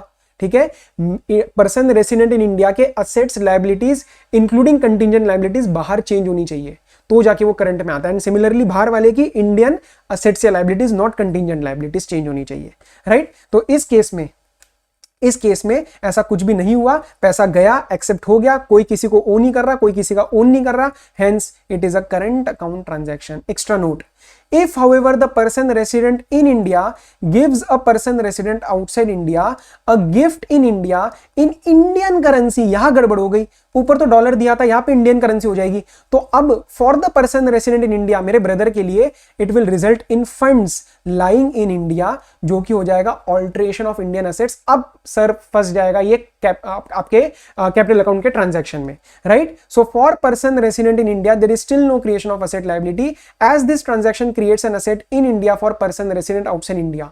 क्या असेट बना सर? रुपए। न्यूयॉर्क वाले मेरे भाई के लिए रुपीस का एक असेट बन गया, तो यस अब वो कैपिटल अकाउंट ट्रांजैक्शन बन जाएगी। Under separate rule yes giving a gift in India to an NRI is permitted, ये जनरल बताया। In a similar manner if a person resident outside India gives a gift to person resident in India by remitting the funds in India there is no restriction, so that would be a current account transaction because उसमें कुछ change नहीं हुआ, बाहर वाले ने दे दिया और मैंने एक्सेप्ट कर लिया। लेकिन अगर person resident outside India gives the funds abroad, तो मेरे लिए असेट चेंज हो गया, मेरे लिए डॉलर खड़े हो गए, इसीलिए कैपिटल अकाउंट ट्रांजैक्शन बन जाएगी। ठीक है, तो उसमें assuming that it is in foreign currency, जो फॉरेन करेंसी में ही होएगा, so the resident can not keep it abroad and obviously this would result in creation of an asset outside India for the person resident in India. मेरे लिए वो asset बढ़ गया जो उसने मुझे फॉरेन करेंसी में गिफ्ट दिया and it would constitute a capital account transaction. Apart from that yes I need to bring those funds to India as per section number 8 which is yet to be studied by us, right? I hope this particular point is also clear. अब आगे की sections में से करने से पहले आपको जरा आगे पढ़ाना पड़ेगा। तो देखो ये डेफिनेशन में इतना टाइम लग गया है, लेकिन ऐसा नहीं है कि अननेसेसरी टाइम लगा है, ये बाद में समझ नहीं आती वरना definitions. Okay, let's deal with section number 3, dealing in foreign exchange. Save as otherwise provided in this act, rules or regulations made thereunder और विथ जनरल और special permission of the reserve bank. मतलब unless and until कोई हम act या कोई rules या regulations बता के आपको अलाउ नहीं करते, या फिर आरबीआई आपको कोई जनरल या स्पेशल परमिशन नहीं देता, इन अगर नहीं दिया ऐसा, सेव एज अदरवाइज प्रोवाइडेड मतलब ऐसा अगर नहीं हुआ है, तो उसको छोड़ के हम रूल क्या बना रहे हैं? नो पर्सन शैल डील और transfer in any foreign exchange और foreign security to any person not being an authorised person. तो आप किसी ऐसे बंदे को फॉरेन सिक्योरिटी मत ट्रांसफर करो, किसी के साथ ऐसा डील मत करो जो ऑथराइज्ड पर्सन नहीं है। Okay, next, no person shall, यही से रीड करना है, no person shall make any payment to और for the credit of any person resident outside India in any manner. ठीक है, तो हम कोई भी बंदा ऐसी पेमेंट नहीं करेगा टू और for the credit of any person resident outside India. बाहर के पर्सन को या बाहर के पर्सन के बिहाफ पे कोई भी पेमेंट आप नहीं करोगे।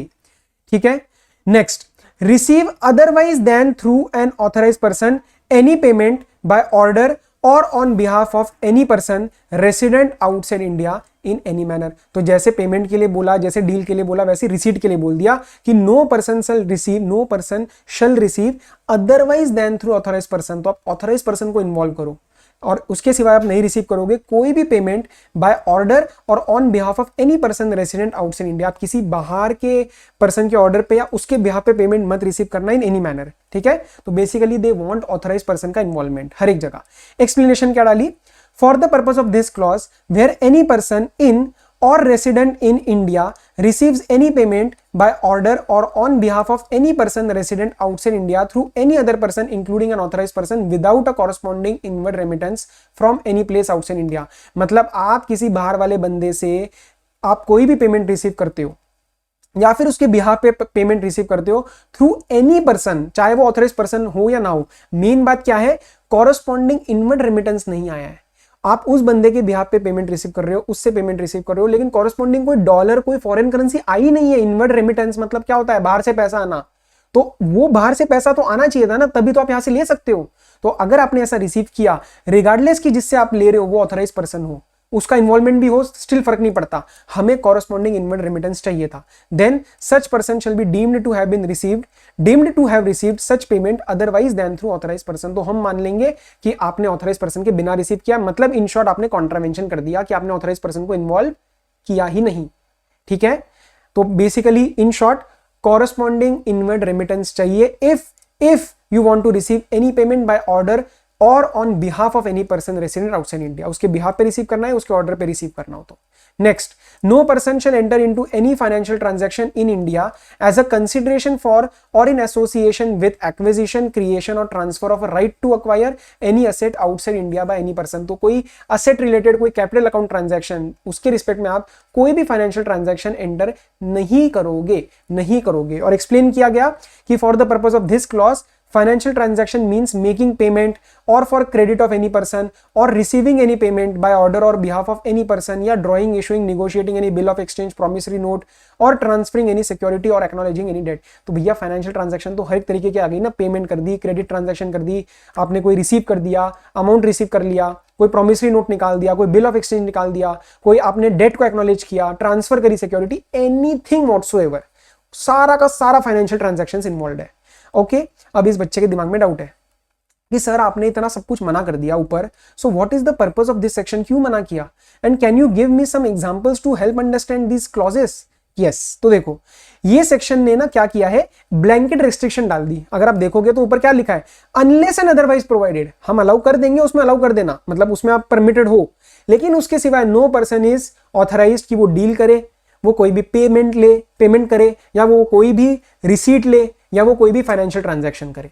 ठीक है, अनलेस एंड अनटिल हम कुछ अलग से उसको बताएं, तो वो बताया जाएगा और आगे हम पढ़ेंगे।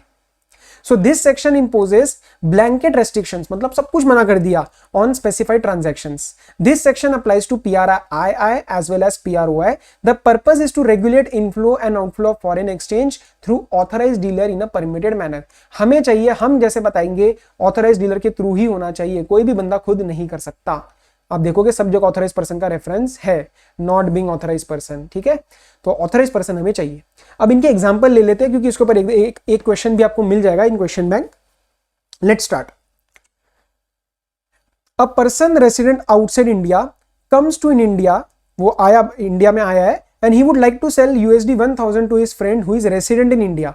The friend offers him a rate better than banks कह रहा है हम इसका 74 देंगे, वो कह रहा है मैं 76 देता हूं। बट ऐसा नहीं हो सकता, because it would amount to dealing in foreign exchange, और उसके लिए लाइसेंस लेना पड़ता है। आप कैसे डील कर सकते हो, आप यहां वाला बंदा भी और PROI भी ऐसे कैसे डील कर सकता है, नहीं कर सकता। Next, a person resident outside India has a insurance policy in India, he requests his brother in India to pay the insurance premium. मेरा ब्रदर बाहर रहता है, दुबई में रहता है, उसने मेरे को बोला यार मेरा इंश्योरेंस लिया हुआ है, मैंने LIC से, जरा पेमेंट कर दे। This will amount to payment for credit of non resident, for credit of non resident. उसके बुक्स में मैं क्रेडिटर चढ़ूंगा या नहीं चढ़ूंगा, उसके क्रेडिट के लिए मैं पेमेंट कर रहा हूं। अब आई थिंक आपको ये क्रेडिट का वर्ड भी क्लियर हो जाएगा, ऊपर जो मैं यूज कर रहा था उसके बुक्स में, उसके लिए तो मैं क्रेडिटर खड़ा हो गया ना, उसकी क्रेडिट के लिए मैंने ट्रांजैक्शन कर दी ना, तो वो अलाउड नहीं है, परमिटेड नहीं है, ऊपर मना करा गया है। नेक्स्ट, पेमेंट के रिस्पेक्ट में आप पढ़ सकते हो, मना करा गया है। Next, a foreign tourist comes to India and he takes food at a restaurant, he would like to pay $20 in cash to the restaurant. The restaurant cannot accept such cash as it would amount to receipt otherwise than through authorized person, and the restaurant will have to take a money changer's license to accept the foreign currency. तो मेरा brother था, Dubai से आया, चलो US से ले लेते, इसमें US डॉलर है, उसने हमने कहीं पे कुछ खाना वाना खाया, उसने कहा ये लो यार डॉलर है मेरे पास, ये रख लो, नहीं ले सकता। और वो रेस्टोरेंट वाला नहीं ले सकता क्योंकि it will amount to receipt of USD otherwise than through authorise person, ऊपर अभी भी मना करा गया है। ओके, नेक्स्ट एग्जांपल, डी वाले का एग्जांपल, ये ABCD ऊपर वाली क्लॉजेस है, अब फाइनेंशियल ट्रांजैक्शन का एग्जांपल कर रहे हैं। Transactions covered by this subsection are known as hawala transactions. Hawala obviously detail में जाने की जरूरत नहीं है, बेसिकली बता तो इसमें देखो, इसमें आपको समझ आ जाएगा क्या होने वाला है। An Indian resident gives rupees 74,000 in cash to an Indian dealer. हवाला डीलर को मैंने कहा ये ले 74,000 rupees.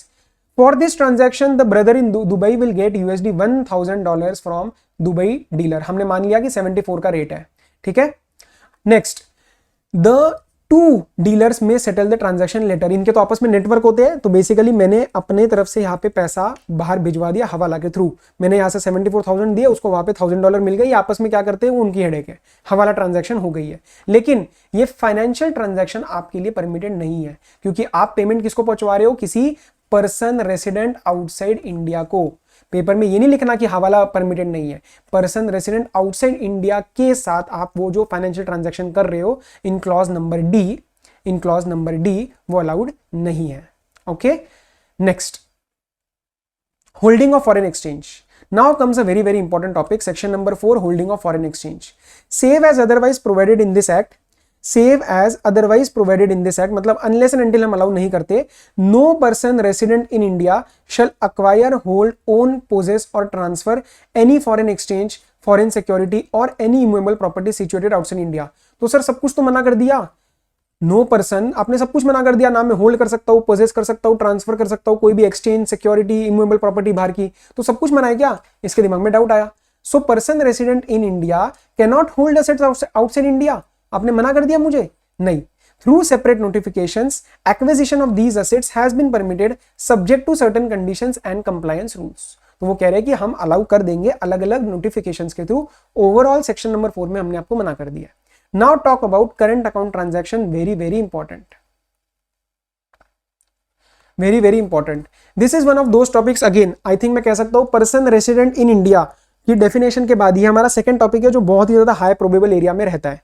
ठीक है, तो अब जरा ध्यान से इसका मतलब समझ लो.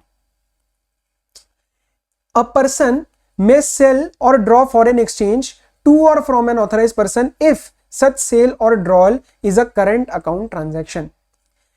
Any person may sell or draw foreign exchange to or from authorized person. तो आप खुद तो नहीं कर पाओगे ना, ऑथराइज पर्सन का तो आपको मदद लेनी पड़ेगी फॉरेन एक्सचेंज के लिए. Provided it is for a current account transaction. तो बेसिकली फ्रीली परमिट कर दिया, फ्रीली परमिट कर दिया ना मुझे current account transactions. Yes, provided. छोटे मोटे हम रेस्ट्रिक्शंस तो लगा ही सकते हैं ना. तो देखो, provided that the central government may in public interest and in consultation with Reserve Bank impose such reasonable restrictions for current account transactions as may be prescribed. क्या बोल दिया कि वैसे तो फ्रीली परमिटेड है अगर आप ऑथराइज पर्सन का यूज करते हो ड्रॉल और सेल जिसमें आपका करंट अकाउंट ट्रांजैक्शन इन्वॉल्व है, तो कोई दिक्कत नहीं, आप कर लो, कोई रेस्ट्रिक्शन नहीं है. लेकिन central government in public interest and in consultation with reserve bank कुछ रीजनेबल रेस्ट्रिक्शन जरूर लगा सकती है. Okay, let's see ahead. अगर ये रेस्ट्रिक्शंस नहीं लगाई देन पीपल में transfer funds abroad under the garb of current account transaction. मतलब करंट अकाउंट ट्रांजैक्शन हमने कोई रेस्ट्रिक्शन नहीं लगाई, सब कुछ अलाउ कर दिया, तो बहुत उल्टी सीधी चीजें हो सकती है, तो थोड़ा बहुत लगाना जरूरी था, इसलिए हमने लगाई है. Now with respect to that you need to have understanding of foreign exchange management current account transaction rules 2000. Foreign exchange management current account transaction rules 2000. उसमें आपको 3 सेट ऑफ रूल्स पढ़ने हैं, 3 सेट पढ़ने हैं, जिसमें से जो पहला सेट है ना उसके लिए transactions, it talks about transactions for which drawing of foreign exchange is completely prohibited. आप उसके अंदर ड्रॉ कर ही नहीं सकते, it is prohibited. Next set है हमारा transactions for which drawing of foreign exchange is permitted subject to CG approval. मतलब अलाउड है लेकिन सीजी से अप्रूवल लेना पड़ेगा. And next transactions for which drawing of foreign exchange is permitted subject to RBI approval.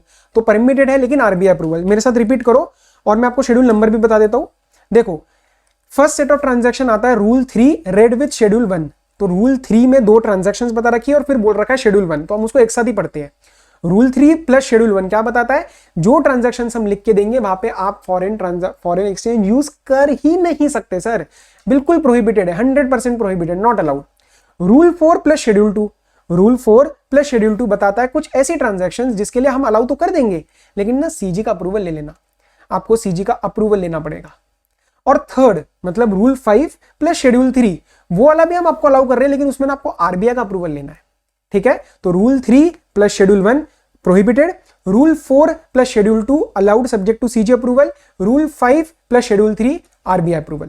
Now let's talk about rule 3 read with schedule number 1 transactions for which drawing of foreign exchange is completely prohibited. Now काफी सारे students यहाँ पे क्या करते हैं, इसको ना learn करने की कोशिश करते हैं. देखो, लर्न करना, अभी तक एक बार सवाल आया है जिसके अंदर आपसे ट्रांजैक्शंस पूछी गई है और आप इस चैप्टर के क्वेश्चंस इतने सारे कर लोगे कि उसके बाद अगर ऐसा कोई सवाल आ भी जाता है तो 5-6 तो आप बिना उसके लिख ही दोगे. So my advice is kindly do not waste any time to learn for learning all these kind of all these clauses by heart. उसमें आपको कोई जरूरत नहीं है, उसका कोई रेफरेंस आपको नहीं आएगा, चांसेस बहुत कम है, अभी तक एक ही बार पूछा गया है. फोकस इस पे करो कि इंडिविजुअली जो ट्रांजैक्शन में से पूछी जाएगी वो मुझे आइडेंटिफाई करवानी है कि हाँ ये प्रोहिबिटेड वाली लिस्ट में थी या नहीं थी. 2-3 बार रीडिंग ले लोगे, क्वेश्चंस कर लोगे, उसके बाद सिर्फ दिमाग में ये आना चाहिए कि हाँ ये ट्रांजैक्शन रूल 3 में थी या 4 में थी या 5 में थी, तो प्रोहिबिटेड है, सीजी अप्रूवल चाहिए या आरबीआई अप्रूवल चाहिए, बस इतना बहुत है पेपर के लिए. Right, okay. प्रोहिबिटेड कौन सी ट्रांजैक्शन है जिसके रिस्पेक्ट में आपको फॉरेन एक्सचेंज नहीं मिलने वाला? ट्रैवल टू नेपाल और भूटान, ये रूल 3 ने बोला, ये रूल 3 ने बोला। तो सर क्यों नेपाल भूटान? देखो नेपाल भूटान में इंडियन रुपी भी चल जाता है, तो फॉरेन एक्सचेंज क्यों लेके जा रहे हो, राइट? तो आपको मना कर दिया। A transaction with a person resident इन नेपाल भूटान, उसके साथ रुपी में करो ना ट्रांजैक्शन, फॉरेन एक्सचेंज में क्यों कर रहे हो? तो नेपाल भूटान में ट्रैवल या फिर नेपाल भूटान के लोगों के साथ कोई भी ट्रांजैक्शन आप अगर करना चाहते हो, एनी पर्सन जो वहां का रेसिडेंट है, तो आपको फॉरेन एक्सचेंज नहीं मिलेगा। ये दोनों चीजें रूल नंबर 3 से आई, बाकी की जो चीजें थी प्रोहिबिटेड ही, वो शेड्यूल 1 से आई। सो दैट्स व्हाई वी से rule 3 red with schedule 1। Okay, remittance out of lottery winnings, उलट सुलट चीजें से आपने कमाई करी है, लॉटरी वॉटरी जीती है, उसमें से पैसा बाहर नहीं ट्रांसफर कर सकते, not allowed. Remittance of income from racing, riding और एनी अदर हॉबी, अगेन ये सारे कैजुअल इनकम्स है, ये सारी कैजुअल इनकम से, रेसिंग, राइडिंग, हॉर्स राइडिंग वगैरह पे बेट लगा दी, 10 लाख रुपए जीत लिया और कह रहे हो मुझे बाहर लेके जाना है, हमारा फॉरेन एक्सचेंज बहुत कीमती है, हम इन कामों के लिए आपको नहीं अलाउ करेंगे। ठीक है, तो वो इनकम भी आप बाहर लेके नहीं जा सकते, रेमिट नहीं कर सकते। Remittance for purchase of lottery tickets, banned और prescribed magazines, football pools, sweepstakes, मतलब आप रेमिटेंस करना चाहते हो बाहर की कोई लॉटरी या ऐसे बैंड मैगजीन्स या कोई फुटबॉल पूल्स या स्वीपस्टेक्स, ये जो ऑनलाइन आपके बेटिंग वगैरह चलती है ना, उसके रिस्पेक्ट में आपको कुछ परचेस करना है, तो उस परचेस के लिए आपको जो पैसा आपको चाहिए फॉरेन एक्सचेंज, जो आप बाहर परचेस करना चाहते हो, हम अलाउ नहीं करेंगे आपको foreign exchange. Next, payment of commission on exports made towards equity investment इन जेवी और होनली own subsidiary abroad of Indian companies. तो ये बेसिकली क्या कह रहे हैं, ये जो बाहर की कंपनीज को मैंने कुछ ना कुछ एक्सपोर्ट किया, ठीक है, उस एक्सपोर्ट के अगेंस्ट, टूवर्ड्स मतलब उस एक्सपोर्ट के अगेंस्ट मुझे पैसा नहीं मिल रहा है, मुझे इक्विटी इन्वेस्टमेंट मिल गई, तो kind of in kind non cash transaction हो गई, तो मुझे इक्विटी इन्वेस्टमेंट मिल रही है उस जेबी में, या फिर वो मेरी हो सकता है कंप्लीटली मेरी सब्सिडरी बन जाए, so that will be my होनली own subsidiaries abroad. तो मतलब आपको मिलना चाहिए था पैसा, आपने एक्सपोर्ट किया, पैसे के बदले में आपको इक्विटी इन्वेस्टमेंट मिल गई, और उस एक्सपोर्ट के अगेंस्ट आप कह रहे हो कि आपको कमीशन पे करना है किसी को, भैया नॉट अलाउ, नॉट अलाउ, आप कमीशन नहीं पे कर सकते, बिकॉज ये हमारा डबल नुकसान हो जाएगा, राइट? एक्चुअल में कैश भी नहीं आया बाहर का, और अब आप कैश लेके जाना चाहते हो उन एक्सपोर्ट्स की कमीशन की पेमेंट करने के लिए जिसके अगेंस्ट आपने पैसा नहीं, इक्विटी इन्वेस्टमेंट ली है, किसके अंदर? जेवी या wholly owned subsidiary abroad of Indian companies. I hope this is clear. Next, remittance of dividend by any company to which the requirement of dividend balancing is applicable. ये obviously इसकी meaning से आपको question में नहीं आएगा, ये direct दिया जाएगा, मतलब समझ आना चाहिए। लेकिन डिविडेंड बैलेंसिंग क्या होती है? एक रूल लगाया था हमारी गवर्नमेंट ने कि फर्स्ट 7 ईयर्स ऑफ बिजनेस तक बेसिकली क्या होता था ना, कंपनी जितना कमा रही है ना उससे ज्यादा बाहर नहीं लेके जा सकती, ठीक है। ये आई थिंक आपका एक वोडाफोन का केस था जिसके अंदर मेजरली ये सबसे ज्यादा इशू आया था कि जितना वो पैसा लगाया उसने हज में, तो उससे ज्यादा वो पैसा निकाल के लेके जाना चाह रही थी, राइट। तो उसमें हमने डिविडेंड बैलेंसिंग कि आप उसको बैलेंस करो, कितना, जितना आप पैसा लगा रहे हो, तो जितनी आप अर्निंग करोगे फटाफट से बाहर लेके नहीं जा सकते आप, जितना पैसा लगा रहे हो आप उतना ही लेके जाओ, उतना अर्न करो, पहले उतना अर्न करो और उतना ही आप बाहर लेके जाओ। ये नहीं कि आप इंडियन कंपनीज को लूट के पूरा फॉरेन एक्सचेंज बाहर चला जाए हमारा, right. So that is not allowed. तो अगर ऐसी किसी कंपनी पे डिविडेंड बैलेंसिंग लगता है तो वो रेमिटेंस, उस डिविडेंड का वो आपका रोक देंगे, वो डिविडेंड आपको अलाउ ही नहीं करेंगे बाहर लेके जाना, क्योंकि वो प्रोहिबिटेड है डिविडेंड बैलेंसिंग मेथड की वजह से। नेक्स्ट,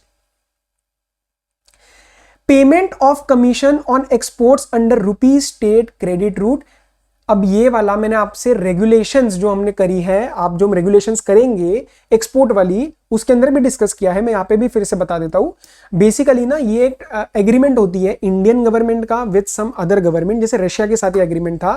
तो उसमें क्या होता है, बोथ द गवर्नमेंट्स एग्री कि for example if any exporter export certain goods to Russia के किसी इंपोर्टर को, तो रशिया का इंपोर्टर को नॉर्मल तरीके से पेमेंट करनी चाहिए थी, लेकिन वो नहीं करता है, ठीक है। उस केस में क्या होता है, गवर्नमेंट के अकाउंट्स में वो एंट्री चढ़ जाती है और एक्सपोर्टर कहता है मेरा पैसा कौन देगा, इंडियन गवर्नमेंट देती है। एंड में उन दोनों गवर्नमेंट का अकाउंट को चेक किया जाता है कि क्या हिसाब किताब बन रहा है, फिर उनके एग्रीमेंट के हिसाब से वहां पे सेट ऑफ लगता है, वहां पे उसकी डीलिंग होती है। तो बस इतना समझ लो कि ये रुपी स्टेट क्रेडिट रूट क्या होते हैं, जिसके अंदर आपकी एग्रीमेंट एंटर हुई है with the government of some other country and our Indian government, right. तो ये रशिया के साथ हुआ था, तो आपको पता होना चाहिए। तो उसके अंडर आप एक्सपोर्ट कर रहे हो, तो आपको फॉरेन करेंसी मिलने वाली है क्या? नहीं, मैंने अभी अभी बताया ना कि फॉरेन करेंसी नहीं मिलेगी क्योंकि इंपोर्टर पे नहीं करने वाला है, आपको इंडियन गवर्नमेंट यहाँ पे रुपीस देगी। तो उस केस में आप जो पैसा रिसीव ही नहीं होने वाला उसके उस एक्सपोर्ट्स के रिस्पेक्ट में कमीशन क्यों पे कर रहे हो भाई? हमारा फॉरेन करेंसी बहुत कीमती है, वो जा रहा है, बाहर से पैसा नहीं आया, नॉर्मल एक्सपोर्ट होता तो आता तो हम अलाउ कर देते कमीशन, लेकिन इस रुपी स्टेट क्रेडिट में बाहर से पैसा नहीं आ रहा, इसलिए उसका कमीशन, उन एक्सपोर्ट्स का कमीशन हम अलाउ नहीं करेंगे। लेकिन हमारे लिए ये दो बहुत ही इंपॉर्टेंट प्रोडक्ट्स है, इसलिए हम अलाउ कर रहे हैं, इसलिए एक्सेप्शन डाल दी कि आप कमीशन पे कर सकते हो टी टोबैको पे। उसमें भी एक लिमिट लगाई 10% ऑफ इनवॉइस वैल्यू, कि अगर जो भी मेरा इनवॉइस वैल्यू है उसका 10% तक आप कमीशन पे कर सकते हो, प्रोवाइडेड आप एक्सपोर्ट क्या कर रहे हो? टी टोबैको, फिर वो चाहे रुपी स्टेट क्रेडिट रूट में ही क्यों ना हो, right. If question does not tell us, तो आपको ये लिख के आना पड़ेगा कि अगर ऐसा होगा तो ये अलाउड है, ठीक है, आपको एक्सेप्शन वाली बात लिख के आनी पड़ेगी।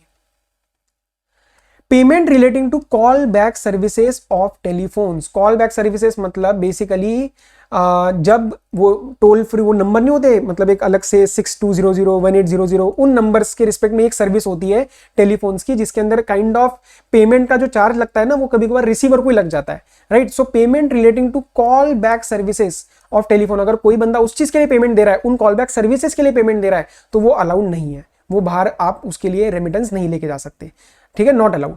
Remittance of interest income on funds held in non resident special rupee scheme account. अब होता क्या है, in general you should know कि इंडिया में interest rates are quite higher compare to outside countries, ठीक है। क्रेडिट रिक्वायरमेंट और बाहर कैपिटल इतनी जरूरत नहीं होती बैंक्स को, तो इतना हाई रेट नहीं मिलता है जनरली बाहर की कंट्रीज में। तो बाहर के बंदे क्या करते हैं, जो नॉन रेसिडेंट है, उन्होंने यहाँ पे एफडी वगैरह करवा दी, सेविंग्स अकाउंट में पैसा रखवा दिया, इस अकाउंट में स्पेशल रूपी स्कीम अकाउंट में, और वहां से इंटरेस्ट निकाल के बाहर ले गए। तो इंडियन गवर्नमेंट कह रही है भाई एक बात बताओ, हम ज्यादा दे रहे, इसका मतलब ये थोड़ी कि आप यहाँ पे पैसा इन्वेस्ट करके बाहर ही लेके जा रहे हो, तो वो आप बाहर लेके नहीं जा सकते। You can not remit that particular interest income which you are earning on the funds held in non resident special rupee account. तो सबकी अंडरस्टैंडिंग क्लियर है? कहीं पे भी अंडरस्टैंडिंग लिख के नहीं आनी है पेपर में, ये सारे ट्रांजैक्शन समझ आने चाहिए इसलिए समझाए गए, कहीं पे भी लिख के आने की जरूरत नहीं है, सीधा सीधा ये आएगा, डाल देना प्रोहिबिटेड की लिस्ट में। Okay, so first one is clear, prohibited. Let's proceed ahead. Rule 4 red with schedule 2। अब किसकी बात होगी? Central government approval. Transactions for which foreign exchange is permitted after prior CG approval. अब आपके जो आईसीएम मटेरियल है ना, उन्होंने सीजी अप्रूवल में एग्जैक्टली नेम ऑफ मिनिस्ट्री बता रखा है कि किसका अप्रूवल चाहिए। भैया जब हम सीजी बोलते हैं, अलग अलग मिनिस्ट्रीज है, ठीक है, अलग अलग अथॉरिटीज है, एक सेंट्रल गवर्नमेंट है ना सिर्फ पूरे कंट्री की। तो आपके मटेरियल ने ये बता रखा है कि कौन से ट्रांजैक्शन के लिए आपको किसका अप्रूवल चाहिए। तो अब दिमाग में डाउट आता है, सर ये लर्न करना है क्या? आप छोड़ सकते हो इसको, क्योंकि आईसीआई ने बहुत सारे अपने आंसर्स में इसका रेफरेंस नहीं दिया है। आप सीजी अप्रूवल लिख के आओगे, कोई नंबर नहीं कटेंगे, लेकिन मेरी तरफ से मैंने दिया, क्योंकि भैया हम तो मटेरियल के हिसाब से चलने वाले में से हैं, ठीक है। तो आप इसको छोड़ भी सकते हो, याद रह गया तो लिख भी देंगे, क्या दिक्कत होगी। कोई पागल सा एग्जामिनर मिल गया तो क्या पता कट जाए नंबर, ठीक है। वैसे तो चांसेस नहीं है, क्योंकि आपके आईसीआई ने ही खुद इसको नहीं दिया है। तो देखो, अब राइट साइड को हम इग्नोर कर देंगे, यहीं पे फोकस रखेंगे। पर्पस ऑफ रेमिटेंस क्या है? Cultural tour. शाहरुख खान भाई साहब है, फिल्म स्टार, डांस वांस करके आने वाले बाहर, यूएस में दिवाली फेस्टिवल है, 4 दिन का बोनांजा, उसके लिए कल्चरल टूर लेके जाना चाहता है, पहले सीजी से पूछो। Advertisement in foreign print media, बाहर के देशों के print media is a wide mechanism, उसके अंदर कहीं पे भी आप एडवर्टीजमेंट देना चाहते हो, कौन दे रहा है? स्टेट गवर्नमेंट दे रही है या फिर पब्लिक सेक्टर अंडरटेकिंग दे रही है? मैं प्राइवेट कंपनी देना चाहता हूं, दे दूं, कोई दिक्कत नहीं है। अगर स्टेट गवर्नमेंट दे रही है या फिर पब्लिक सेक्टर अंडरटेकिंग दे रही है, वो भी $10,000 से ज्यादा दे रही है भाई, $10,000 से ज्यादा दे रही है, तो 7-7.5 लाख से भी ऊपर जाने वाला है। तो आपको मतलब स्टेट गवर्नमेंट या फिर उसकी खुद की, इट्स पे भी जरा मार्क करना, उसकी खुद की पब्लिक सेक्टर अंडरटेकिंग अगर ये फॉरेन प्रिंट मीडिया में एडवर्टाइजमेंट देना चाहती है इससे बड़ा, तो उसको अप्रूवल लेना पड़ेगा सेंट्रल गवर्नमेंट से कि भाई इतना महंगा ऐड क्यों दे रहे हो।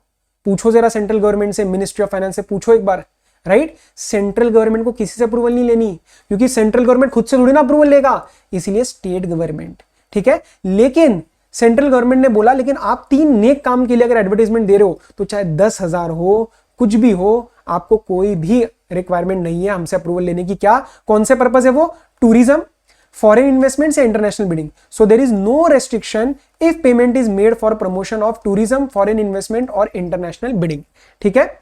ये तो अच्छी बातें हैं। बाहर के आपके टूरिज्म वगैरह कर रहे हो, फॉरेन इन्वेस्टमेंट, इंटरनेशनल बिडिंग वगैरह के लिए यूज कर रहे हो वो एडवर्टीजमेंट, तो कोई दिक्कत नहीं है।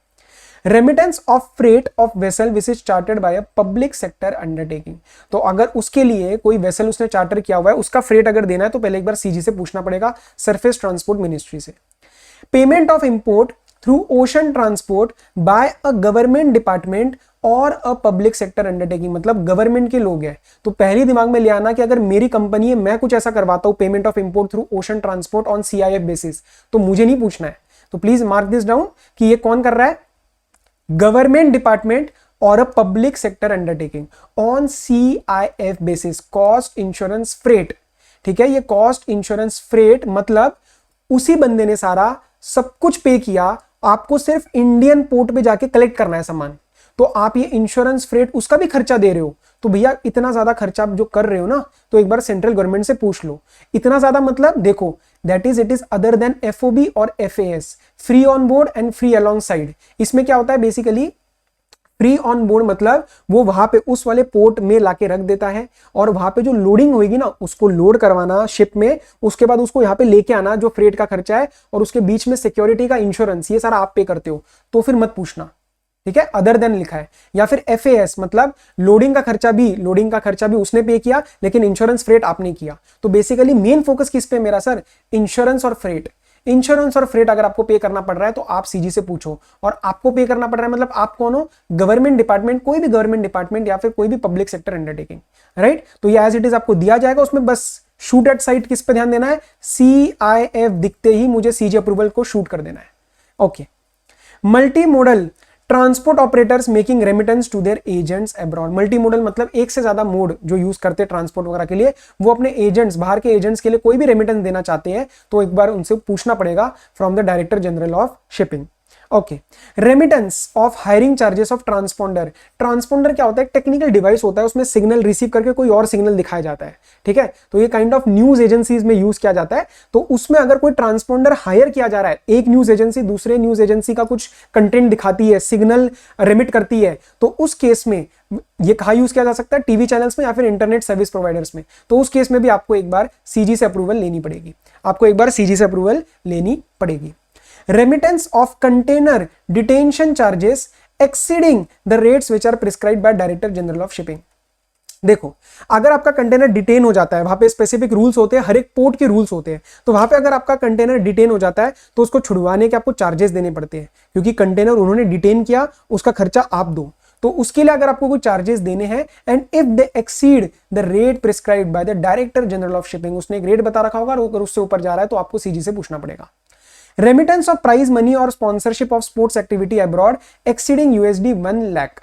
मतलब अगर कोई नॉर्मल सा है, कोई लोकल टूर्नामेंट है, कोई भी और टूर्नामेंट है, कोई भी और अथॉरिटी है, अगर उसको $1 लाख से ऊपर प्राइज मनी देना है या फिर स्पॉन्सरशिप देनी है, स्पॉन्सरशिप के लिए पैसा देना, अपना नाम बढ़वाने के लिए वो स्पॉन्सरशिप का पैसा दे रहा है, कोई भी स्पोर्ट्स एक्टिविटी जो कि बाहर हो रही है।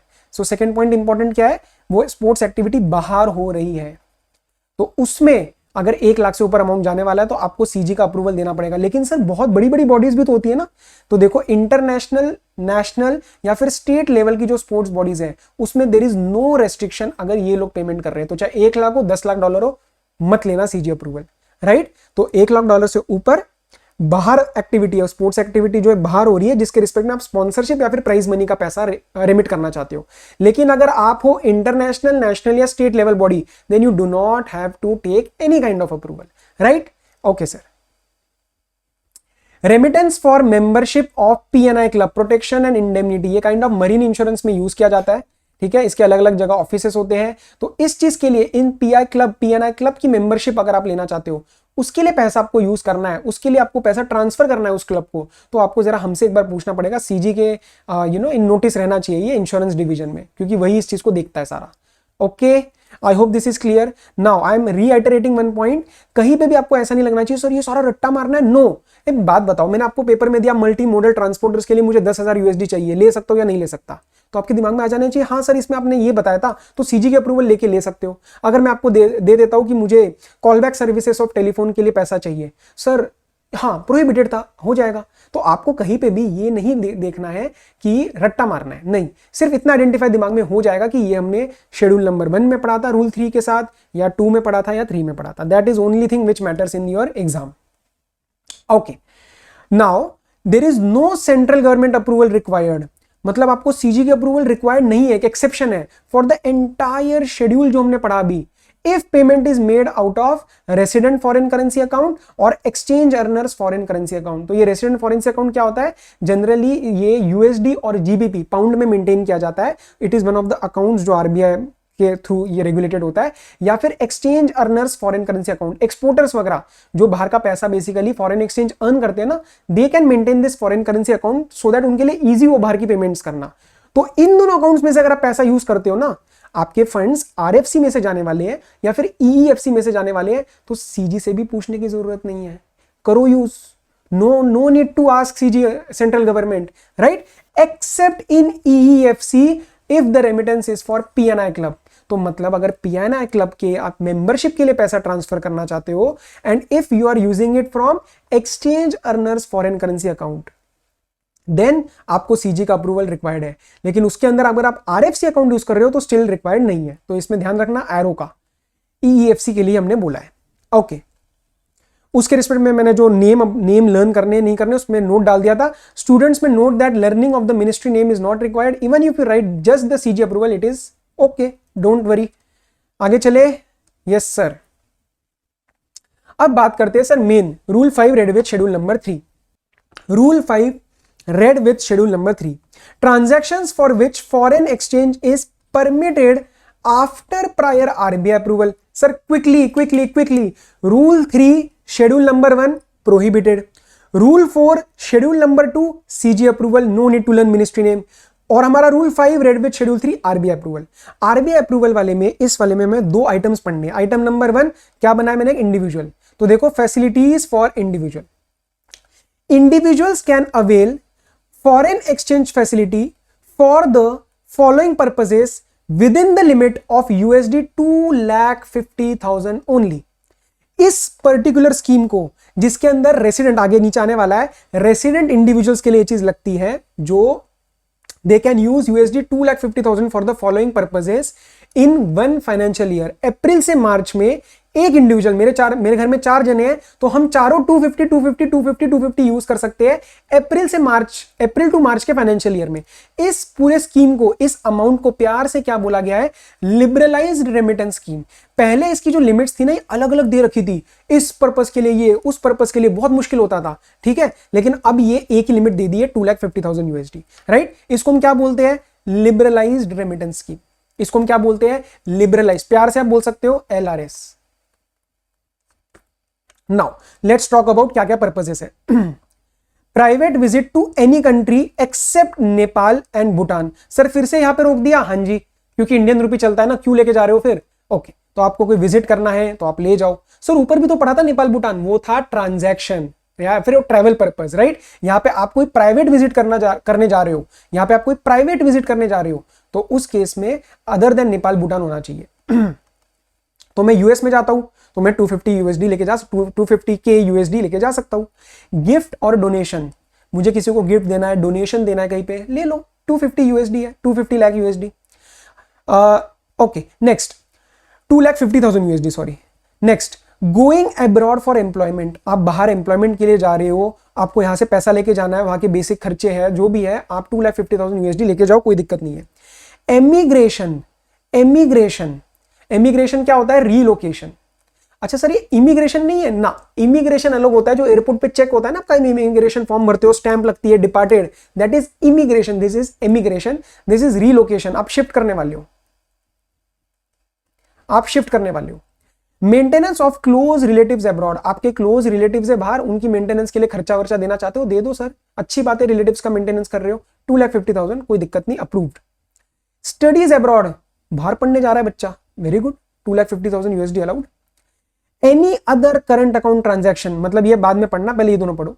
ट्रैवलिंग फॉर बिजनेस और अटेंडिंग अ कॉन्फ्रेंस और स्पेशलाइज्ड ट्रेनिंग और for meeting expenses for medical treatment और चेकअप अब्रॉड और for accompanying as attendant to a patient going abroad, मतलब मेरे को रिलेटिव जा रहे हैं, मैं उसके साथ एज अ कंपनी करता हूँ as an attendant for medical treatment और फॉर चेकअप। तो मेरा खुद का चेकअप भी हो सकता है, मेरी ट्रीटमेंट भी हो सकती है, मैं जा भी सकता हूँ, मेरा बिजनेस, कॉन्फ्रेंस, ट्रेनिंग कुछ भी हो सकता है। सर कुछ भी हो, लो 2,50,000 USD approved. Expenses in connection with medical treatment abroad, मेरा कोई ऑपरेशन है या मेरा कोई और मेडिकल ट्रीटमेंट है, अप्रूव्ड 2,50,000 USD। अब मेरे साथ क्या करना है, हाथ में लो एक कोई और कलर का पेन, जरा रंगीन करेंगे 3 चीजों को, 1 2 और 3, इन तीनों को जरा आप रंगीन करो। ये वाले में मेरा मेडिकल ट्रीटमेंट है बाहर, यहाँ पे इमिग्रेशन है, यहाँ पे स्टडीज अब्रॉड है, यहाँ पे भी मेडिकल ट्रीटमेंट के रिस्पेक्ट में ही है, लेकिन यहाँ पे मैं एज अ पेशेंट भी जा सकता हूं। तो इन जनरल जो बोला है मेडिकल ट्रीटमेंट अलाउड है। अब इन तीनों को आपने मार्क कर लिया। ओके, सो हमने पर्पसेस पढ़ लिए, ठीक है, ये सारे पर्पसेस है एंड इसके रिस्पेक्ट में वी हैव मार्क्ड 3 थिंग्स, ठीक है, 3 पर्पसेस को हमने मार्क किया, उसका भी रेफरेंस पढ़ेंगे।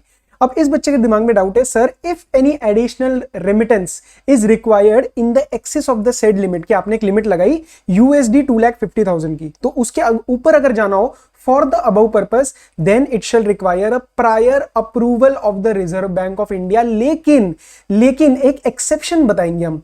एक्सेप्शन मतलब हमें 2,50,000 USD से ऊपर जाएंगे लेकिन RBI की अप्रूवल नहीं लेंगे। तो देखो किन केसेस में, एन इंडिविजुअल में avail of the exchange facility for an amount in excess of the limit of USD 2,50,000 prescribed under the LRS if the excess is so required by, मतलब आपको 3 लाख USD चाहिए, ले लो, RBI से approval मत लो, provided वो जो access part है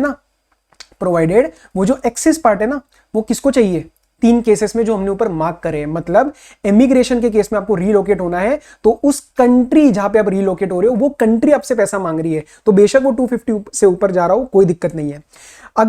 अगर आपका कोई मेडिकल ट्रीटमेंट हो रहा है abroad, then in that case जो medical institute which is offering the medical treatment वो जो पैसा मांग रही है, तो वो एक्सेस चल सकता है, प्रोवाइडेड वो एक्सेस कौन मांग रही है, एग्जैक्टली वही वाला मेडिकल इंस्टीट्यूट। अब इन चीजों में गलती, पहले चलो मैं कंप्लीट कर लेता हूं फिर बताता हूं गलती का चांस क्या होता है। या फिर by the university in case of studies abroad. अब बच्चों की गलती कैसे हो सकती है, स्टडीज अब्रॉड दे देंगे लेकिन बोल देंगे एक्सेस रिक्वायर्ड है आपके रहने वगैरह के लिए, ठीक है, आपका रहना वगैरह वहां पे अलग है एंड यूनिवर्सिटी जो फीस ले रही है वो अलग है।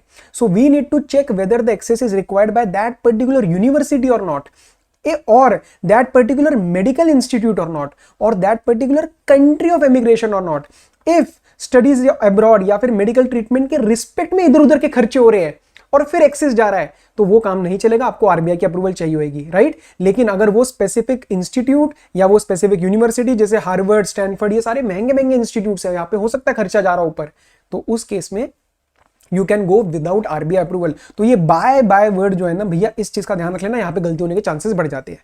Now if an individual remits any amount under the said LRS in a financial year, then the applicable limit for such individual would be reduced from USD 2,50,000 by the amount so remitted। Sir ये कोई बोलने की बात हुई, अगर मेरे ऊपर 2,50,000 की USD लग गई है, का एप्लीकेबिलिटी लग चुकी है कि मैं LRS के अंडर USD 2,50,000 लेके जा सकता हूं in a whole financial year. Suppose मैं अप्रैल मंथ में चला गया, कोई इनमें से कोई भी पर्पस ले लो, अब मैंने डोनेशन कर दी लेट्स से 50,000 USD की, अब उसके बाद till the end of March मेरे पास 2 लाख की लिमिट रह जाएगी, तो उतनी प्रोपोर्शनेटली कम होती जाएगी। That is not I think a very big thing. Okay, a person other than individual में also avail of foreign exchange facility mutatis mutandis within the limit prescribed under LRS for the purposes mentioned above. तो company वगैरह हो वो भी ले सकती है, okay, उस स्कीम के रिस्पेक्ट में वो अमाउंट के under, right. As such scheme applicable नहीं है बाकियों पे, वो भी नीचे पढ़ेंगे। What do you mean by drawal? आप जो बोलते हो ड्रॉल ऑफ फॉरेन एक्सचेंज मतलब where a foreign exchange liability is created. Now it may be from an authorized person or use of international credit card, debit card. तो आपको बस liability अगर create हो गई तो आप फॉरेन एक्सचेंज ड्रॉ करने वाले हो। अब वो पेमेंट आप कैसे करते हो, ऑथराइज पर्सन के थ्रू करते हो या आपका खुद का बैंक ऑथराइज डेबिट कार्ड है, इंटरनेशनल क्रेडिट कार्ड है, तो भी चल जाएगा, हमें कोई दिक्कत नहीं है। Now comes a very very important part. अब आपको एक एक्सेप्शन पढ़नी है।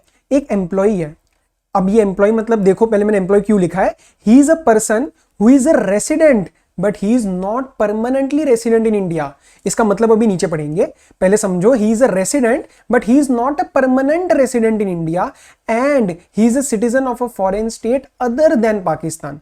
अदर देन पाकिस्तान का वो सिटीजन है, या फिर और if a person who is a resident but not permanent resident in India, तो same, and he is a citizen of India who is on deputation to the office or branch of a foreign company or subsidiary or joint venture in India of such foreign company। मतलब वो currently यहाँ पे resident तो है लेकिन वो permanent resident नहीं है, citizenship उसके पास इंडिया की ही है, सिटीजनशिप उसके पास इंडिया की है, लेकिन वो वैसे बाहर रहता है। डेप्यूटेशन मतलब टेम्पररी पीरियड के लिए आया हुआ है फॉरेन कंपनी या उसकी सब्सिडरी या जेवी जो इंडिया में है उसके ऑफिस या ब्रांच पे टेम्पररी काम करने आया हुआ है। अब इन लोगों को हमने लिमिट कुछ और कर दी, 2,50,000 USD नहीं करी, तो they may make the remittance up to his net salary. तो वो बंदा इधर दिस और this, he can make remittance up to his net salary, और उस नेट सैलरी में से हम डिडक्ट करेंगे taxes, contribution to provident fund and other deductions. अब ये तो क्लियर हो गया कि इन लोगों को हमने बोला भैया नेट सैलरी करनी है आपको, नेट सैलरी खत्म होने के बाद कुछ भी अगर अमाउंट आपको रेमिट करना होगा तो आपको आरबीआई की अप्रूवल चाहिए होगी, because we are allowing only and only net salary. 2,50,000 USD भूल जाओ इन जनों के लिए। Okay, now What is the meaning of a person who is a resident but not permanently resident in India? इसका मतलब क्या हुआ? इसका मतलब ये हुआ कि जो रेसिडेंट तो है, मतलब ओरिजिनली हमारी जो रेसिडेंसी की डेफिनेशन में तो वो फॉल कर गया है, लेकिन वो क्यों आया? वो रेसिडेंसी की डेफिनेशन में ऐसे आया, on account of his employment और deputation of a specified duration which is irrespective of any length. तो मतलब सर फिक्स ड्यूरेशन के लिए आया है, फिक्स ड्यूरेशन के लिए आया है, या फिर कोई फिक्स ड्यूरेशन नहीं है, कोई स्पेसिफिक जॉब के लिए आया है, कुछ स्पेसिफिक असाइनमेंट्स के लिए आया है जिसका टोटल ड्यूरेशन 3 साल से ऊपर नहीं जाता, जिसका टोटल ड्यूरेशन 3 साल से ऊपर नहीं जाता, तो ये लोग क्या है? Not permanent resident in India. So this was our item number 1 जो हमने पढ़ा with respect to schedule 3। Now schedule 3 के अंदर ही पार्ट नंबर 2 है जो है हमारे अदर देन इंडिविजुअल्स के लिए। ऊपर वाला आइटम नंबर 1 मैंने स्टार्टिंग में ही अगर आपने ढंग से देखा है, so this is for individuals, this is for individuals, and other than individuals के लिए देखो facilities for persons other than individual, this is a part of schedule 3 only. The following remittances by persons other than individuals shall require prior approval of RBI। तो 4 item इनके लिए भी पढ़ने हैं। Donations exceeding 1% of their foreign exchange earnings during the preceding 3 financial years or USD 50 lakh whichever is less। किन purpose के लिए? Creation of chairs in reputed educational institute. Chairs आपको पता होगा जैसे एजुकेशनल इंस्टीट्यूट में स्पेसिफिक ऑफिसेस क्रिएट करे जाते हैं, चेयर्स क्रिएट करी जाती है। So this is a term used in education industry, तो आप कर सकते हो, कोई दिक्कत नहीं है। Contribution to fund provided it is not a investment fund, क्योंकि ये तो आप एक डोनेशन पॉइंट ऑफ व्यू से दे रहे हो, या आप एक कोई इन्वेस्टमेंट और इनकम के पॉइंट ऑफ व्यू से नहीं दे रहे हो। So they should not be an investment fund, and वो फंड्स है for which are promoted by the educational institute. तो वो एजुकेशनल इंस्टीट्यूट उसको प्रमोट कर रहा है, and it is not an investment fund, you are allowed to go for donation. या फिर contribution to a technical institution और अ बॉडी और association in the field of activity of donor company. तो ये जो कंपनी यहां से donate कर रही है उसी एक्टिविटी में एक टेक्निकल इंस्टीट्यूशन या बॉडी एसोसिएशन काम कर रही है, तो उसके लिए भी वो डोनेशन देना चाहे तो दे सकता है। तो डोनेशन की लिमिट क्या ध्यान रखनी है? 1% ऑफ लास्ट 3 फाइनेंशियल ईयर की फॉरेन एक्सचेंज अर्निंग्स, कितना आपने कमाया तीनों साल का मिला के 1%, एवरेज वर्ड नहीं दिया है, टोटल लेना है, और USD 50 lakhs which ever is lower. उसके ऊपर जाना हुआ तो आरबीआई अप्रूवल, उसके ऊपर जाना हुआ तो आरबीआई अप्रूवल, हम रोक थोड़ी रहे, बट आरबीआई से पूछना। अच्छा, कमीशन पर transaction to agents abroad for sale of residential flat और commercial plot in India which is exceeding. मतलब आप पेमेंट किसको कर रहे हो? आप पेमेंट कर रहे हो कुछ रियल एस्टेट एजेंट्स को जो बाहर है। देखो सेल परचेज बाहर अगर करवानी है तो बाहर के कॉन्टैक्ट्स चाहिए, तो ये एजेंट्स बाहर के लोग हैं, ठीक है। लेकिन वो जो प्रॉपर्टी सेल हो रही है ना, हो सकता है कोई बाहर के लोग हो जिनको यहाँ पे इंटरेस्ट हो इंडियन प्रॉपर्टी में, तो वो प्रॉपर्टी या प्लॉट इंडिया में है। तो पर ट्रांजैक्शन की लिमिट क्या लगाई गई है? USD 25,000 और 5% ऑफ इनवर्ड रेमिटेंस। वो जो पैसा आएगा ना, इनवर्ड रेमिटेंस जो पैसा आएगा सेल करके, उसका 5% या USD 25,000 whichever is more, whichever is more. इसके ऊपर अगर आपको जाना है तो फिर आरबीआई अप्रूवल चाहिए होगी। उस मोर की अमाउंट से ऊपर जाना है तो आरबीआई की अप्रूवल, नहीं तो no approval. Remittances exceeding USD 1 CR per project, ठीक है।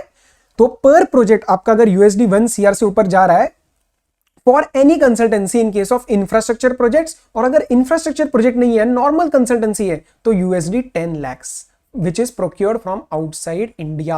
आप बाहर से कंसल्टेंसी लेते हो, उसके रिस्पेक्ट में आपको पेमेंट करनी पड़ेगी। तो वो पेमेंट आपको डिपेंड करेगा कि वो कंसल्टेंसी का जो आपने कॉन्ट्रैक्ट लिया, जो सर्विस ली, वो किस चीज के लिए थी। इंफ्रास्ट्रक्चर था, इंफ्रास्ट्रक्चर की वैल्यू थोड़ी ज्यादा रहती है और बाकियों में थोड़ी कम रहती है, तो हेंस उसकी लिमिट्स बदल दी गई, 10 लाख एंड 1 CR।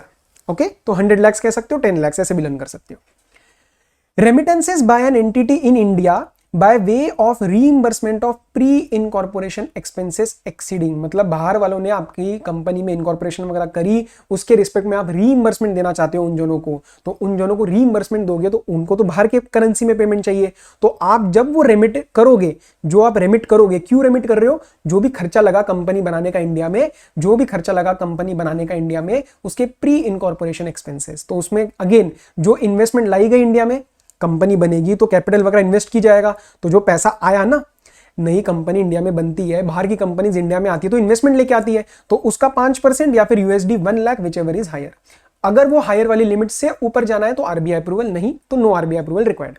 तो ये चारों ही आइटम्स में आपको पेपर में कहीं पे भी कोई भी क्वेश्चन आए, दिमाग में सबसे पहले एक चीज क्लिक करनी चाहिए, सर इंडिविजुअल तो नहीं है ना, ये फैसिलिटी है अदर देन इंडिविजुअल्स के लिए। Okay, yes. सिमिलरली एक exception, no RBI approval for the entire schedule 3।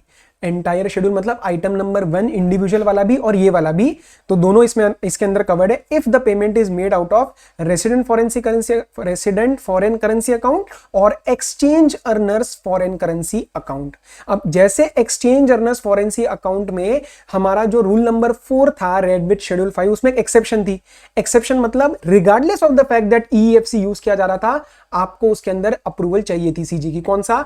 PNI club, ठीक है, प्रोटेक्शन एंड इंडेमनिटी। सिमिलरली यहां पे भी आपको 2 एक्सेप्शन पढ़नी है, item number 2 and item number 4 of the item, clause number 2 और clause number 4 of item number 2। तो कमीशन पर ट्रांजैक्शन वाला और ये वाला प्री इनकॉर्पोरेशन एक्सपेंसेस वाला, तो ब्रैकेट में भी डाल दिया गया है, तो देख सकते हो आप, कमीशन फॉर फ्लैट और plot and reimbursement for pre incorporation expenses. So regardless of the fact कि इन दोनों में आप पैसा यूज कर रहे हो, EEFC का अप्रूवल चाहिए होगा। RFC में सारा एग्जेम्प्ट है।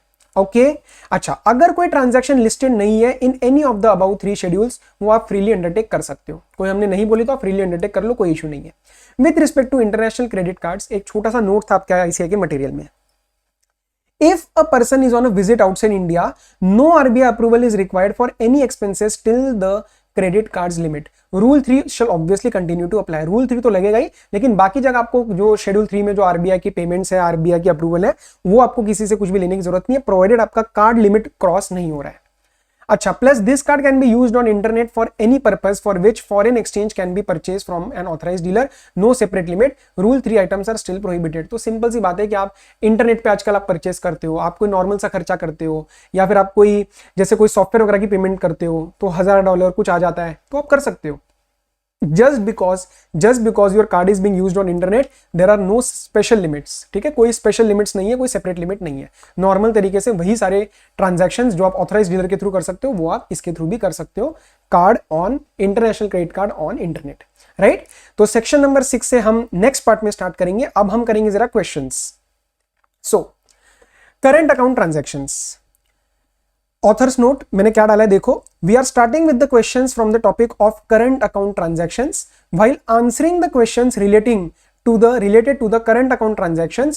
Always start your answer with the below given paragraph and this is common for all the questions, hence I am providing it here once only. हर एक क्वेश्चन में स्टार्टिंग में लिख के आना है क्या सर, जो सेक्शन नंबर उसमें पढ़ा था ना हमने स्टार्ट में ही, क्या करंट अकाउंट ट्रांजैक्शंस की स्टार्ट में सेक्शन 5 में, वो सारा का सारा लिख के आना है। देखो यही, as per section 5 of the Foreign Exchange Management Act, any person may sell or draw foreign exchange to or from an authorized person if such sale or drawal is a current account transaction, provided the central government may in public interest and in consultation with the Reserve Bank impose such reasonable restrictions for current account transactions as may be prescribed.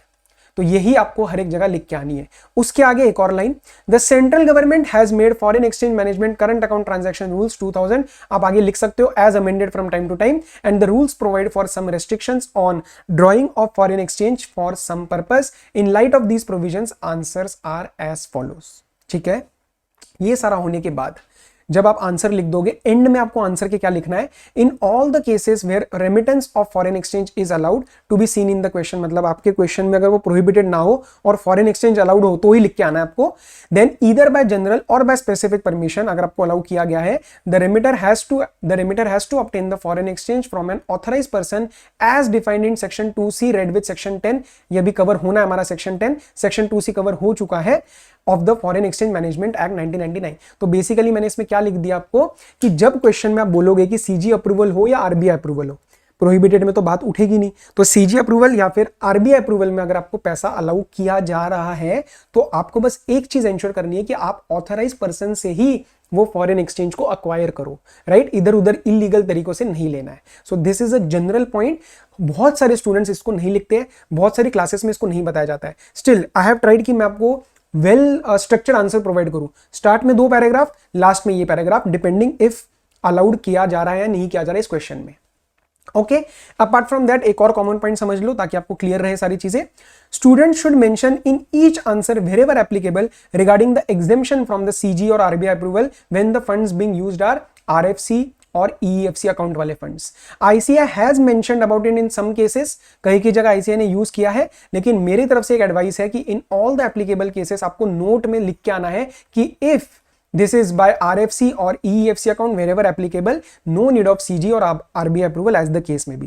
Question अगर आपको clearly नहीं बताता है तो, अगर question ही कल को दे देता है कि ये आरएफसी की तरफ से है या ये ईएफसी अकाउंट के फंड्स की तरफ से ट्रांजैक्शन करने वाले हैं, then in that case there is no confusion, हम सीधा लिख देंगे कि इसमें एग्जेम्पशन है या एग्जेम्पशन नहीं है। ईईएफसी में 3 जगह एग्जेम्पशन नहीं है, फ्लैट वाले में, फ्लैट के कमीशन वाले में एजेंट्स अब्रॉड को, प्री इनकॉर्पोरेशन एक्सपेंसेस वाले में जो शेड्यूल 3 में पड़े, और सीजी अप्रूवल वाले में पीएनआई क्लब में। आरएफसी अकाउंट में सब जगह एग्जेम्पशन है, प्लीज इस चीज का ध्यान रखना और इसको पेपर में लिख के आना, right. Also in transactions where the central government approval is required, you may mention the specific department from which the approval is to be obtained only if you remember it confidently in exams. Otherwise, just mention about approval from central government and do not mention about the department's name. ICAI itself has mentioned just central government approval at various instances including its own study material. तो इससे मैंने आपको सारी चीजें clear कर दी है। Now let's commence with the questions. अब मैं आपको सिर्फ पहला क्वेश्चन बता रहा हूं in which I will try to tell you कि you do not need to learn the list. Chances 1% है कि आपसे पूछा जाएगा प्रोहिबिटेड की लिस्ट टेप क्या हो, शेड्यूल 2 की पूरी लिख के आओ, रूल 4 की, रूल 5 की, शेड्यूल 3 की लिख के आओ, नहीं पूछेंगे।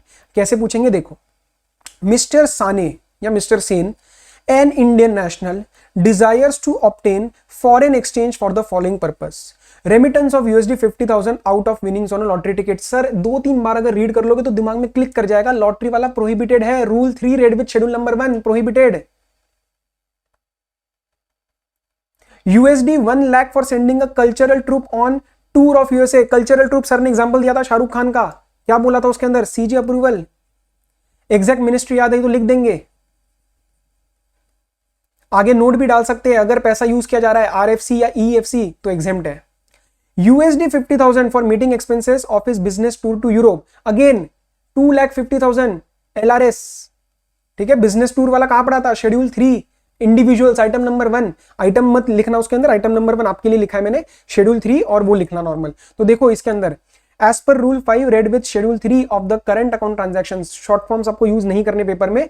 Any person can draw foreign exchange up to USD 2,50,000 for business tour expenses and this scheme is known as liberalise remittance scheme. Liberalise remittance scheme का नाम आना बहुत जरूरी है whenever we are talking about rule number 5 read with schedule 3, right? So drawal of foreign exchange in excess of 250 requires a prior approval. Hence conclusion, current case में he requires only $50,000 for his business tour to Europe without any prior approval. उसको मिल जाएगा, उसको RBI के approval की जरूरत नहीं है। क्या मैंने आपको ये चीज प्रूव करी कि आपको एग्जैक्टली पूरा का पूरा रट्टा मारने की जरूरत नहीं है, सीधा सीधा क्लिक कर रही है चीजें? Answer is yes. बाकी क्वेश्चंस आपको खुद करने, कहीं पे भी कोई भी दिक्कत नहीं आएगी। एक और करवाऊं, चलो करवा देते हैं। Mister G Indian national desires to obtain foreign exchange current account transaction, बता भाई किस चीज के लिए चाहिए? Payment of commission on exports towards equity investment, whole owned subsidiary. Sir rule number 3 में क्लियरली आपने बताया था प्रोहिबिटेड है। हायरिंग चार्जेस ट्रांसपॉन्डर, किस चीज के लिए? Central government approval. If so under what conditions बता देंगे। अब प्लीज, अब बाकी का तो आप कर सकते हो ना, बाकी का तो आप कर सकते हो। एक और चलो ये वाला मैं करवा देता हूं। Mister F an Indian national desires to obtain foreign exchange USD 10,000 rupee state credit route, जल्दी से बताओ। जब इन्होंने मुझे सिर्फ और सिर्फ इतना बताया कि एक्सपोर्ट्स के लिए है, जब उन्होंने मुझे सिर्फ और सिर्फ इतना बताया कि एक्सपोर्ट्स के लिए है, तो मैं पहले तो लिख के आऊंगा कि भैया रुपी स्टेट क्रेडिट में अलाउड नहीं है, लेकिन हमें नहीं पता ये टी टोबैको तो नहीं कर रहा है, हमें ये टी टोबैको तो नहीं कर रहा है ना, तो उसके अंदर हम थोड़ा सा लिख के आएंगे कि unless it is for tea tobacco up to 10% value is allowed, तो ठीक है, वरना प्रोहिबिटेड है, तो आप पूरा लिख के आओगे। USD 30,000 for a business trip to UK, पहले पूरी की पूरी लाइन चिप के आनी है। As per rule 5 read with schedule number 3 of the foreign exchange management current account transaction rules 2000, हम लिबरलाइज रेमिटेंस स्कीम के अंडर 2,50,000 यूएसडी तक जो है यूज कर सकते हैं बिजनेस ट्रिप के खर्चे, लेकिन उसके आगे जाना है तो हमें आरबीआई की अप्रूवल चाहिए होगी। करंट केस में the amount is 30,000 USD, hence no approval is required. Remittance of USD 2 lakh for payment as prize money to winning team in hockey tournament to be held in Australia। सबसे पहले मैंने आपको बताया था इसमें mark करना है कि ये बाहर हेल्ड हुआ है या नहीं हुआ है, कंडीशंस को चेक करना सीखो, इसलिए ये वाला मार्क कराया था आपको क्लास में करवाने के लिए। तो यस वहां पे लिखा था स्पोर्ट्स एक्टिविटी बाहर हो रही है। अब देखो कि पेमेंट कितने की हो रही है, यूएसडी 2 लाख, सर 1 लाख से तो ऊपर जा रहा है। अच्छा, और ये कर कौन रहा है, एक इंडियन नेशनल, मतलब ये international national level state level body नहीं है, तो इसलिए उसको अप्रूवल की जरूरत पड़ेगी। हेंस करंट केस में एडिशनल अमाउंट जो है वो मेरा यूएसडी 2 लाख है ना, तो 1 लाख से ऊपर जा रहा है, तो उसके लिए मुझे प्रायर अप्रूवल चाहिए होगा सेंट्रल गवर्नमेंट का। बाकी के आप अब खुद करोगे, ठीक है, बहुत इजी है, डाउट आएगा तो आई एम देयर। देखो ये film star wants to perform, मतलब कल्चरल, ठीक है। अच्छा, are wants to get his heart surgery done at United Kingdom, up to what limit foreign exchange can be drawn by him and what are the approvals required. तो सबसे पहले तो sir हम लिख के आएंगे as per rule number 5 read with schedule number 3, हम USD 2,50,000 तक अलाउड है अंडर लिबरलाइज रेमिटेंस स्कीम। और करंट केस में आपको एक और पॉइंट मेंशन करना पड़ेगा, because it talks about heart surgery and it is one of the purposes. कौन से 3 पर्पसेस थे जिसके अंदर एक्सेस अलाउड है without RBI approval? Medical treatment, emigration, studies abroad, provided the amount is required by that particular medical institute which is offering the medical treatment, or by that particular university, or by that particular country of immigration। तो current case में आपको वो भी लिख के आना पड़ेगा, ये देख लो। However, in connection with the medical treatment abroad, no approval of RBI is required, even if the amount exceeds USD 2,50,000 provided it is required by the medical institute abroad। उसके रिस्पेक्ट में खर्चा नहीं लिखना है आपको, क्योंकि हो सकता है बाहर के रिस्पेक्ट में आपके इधर उधर के भी खर्चे हो जाए, कि आपके रिलेटिव्स आ रहे रहने, उनका खर्चा अलाउड नहीं है। उस मेडिकल इंस्टीट्यूट को चाहिए क्या पैसा, तो भैया ये थोड़े इमरजेंसी वाली चीजें होती है, एजुकेशनल, ये वो सारी बहुत ही इंपॉर्टेंट चीजें हैं। तो सेंट्रल आरबीआई कह रहा है हमारे पास मत आओ, आप ले लो सीधा एक्सेस अमाउंट ले लो, हमसे मत पूछो। ओके सर, बाकी एज इट इज है सारे same same same same same. देखो कॉल बैक सुनते ही हिट प्रोहिबिटेड, तो again not a very thing. अच्छा, इसमें क्वेश्चन में देखो, Lifesys limited a $1 billion Indian company wishes to create a chair in reputed university. Sir schedule number 3 में item आपने दूसरा वाला बताया था with respect to other than individuals, उसमें सबसे पहली चीज क्या बोली थी आपको चेक करने के लिए कि एक कंपनी है या नहीं है। तो कंपनी है तो आगे is such chair creation possible, yes. Maximum amount उसकी लिमिट लगानी है, फॉर्मेलिटीज अगर लिमिट से ऊपर जाता है 1% of last 3 financial year earnings और USD 50 lakh whichever is lower. अगर उसके ऊपर जाता है तो आरबीआई की अप्रूवल चाहिए होगी, नहीं तो कोई अलग से फॉर्मेलिटी आपको कंप्लाई नहीं करनी है, राइट। ओके, एक दो जगह डिफरेंस थे आईसीआई के आंसर में, तो वो मैंने आपको बता दिए हैं। इसमें तो और कोई नहीं करना ना भाई, no nothing needs to be done. ये हमारा सेक्शन नंबर 6 स्टार्ट हो रहा है, right. So this was all for our this particular part. Capital account transactions और बचे हुए प्रोविजंस जो हमारे रहते हैं वो इतने ज्यादा टेक्निकल नहीं है। मेन जो चीजें सबसे ज्यादा हिट करती है वो है पर्सन रेसिडेंट इंडिया की definition and our current account transaction के रिस्पेक्ट में rules, right. So this was all for our this particular lecture. इसके बाद हम सेकंड वाले में कोशिश करेंगे कि हम फेमा को रैप अप कर दे। ईसीबी रहता है, एक्सटर्नल कमर्शियल बोरिंग फ्रेमवर्क रहता है, रेगुलेशंस रहते हैं, वो अलग लेक्चर है। ईसीबी में अप्रोक्सीमेटली 2 से 2.5 घंटे लगेंगे। अलग रेगुलेशंस जो डिफरेंट रेगुलेशंस 3 सेट रहते हैं वो उसमें तकरीबन 1.5 घंटा, राइट। सो ये हमारा एक लेक्चर रहता है। बट मेन पार्ट आज के लेक्चर समझ आ गया तो फेमा का मेन जो बेस था वो टूट चुका है, राइट। सो प्लीज इंश्योर कि आप इसको रिवाइज करके आओ, नेक्स्ट लेक्चर लेने से पहले इसको रिवाइज करके रखो। डाउट आता है तो प्लीज एक्सेस आपको पता है, मेरे को ऑडियो नोट डाल दो, I will reply. And till then just study well, take care, be safe and bye. Let's meet in our next lecture.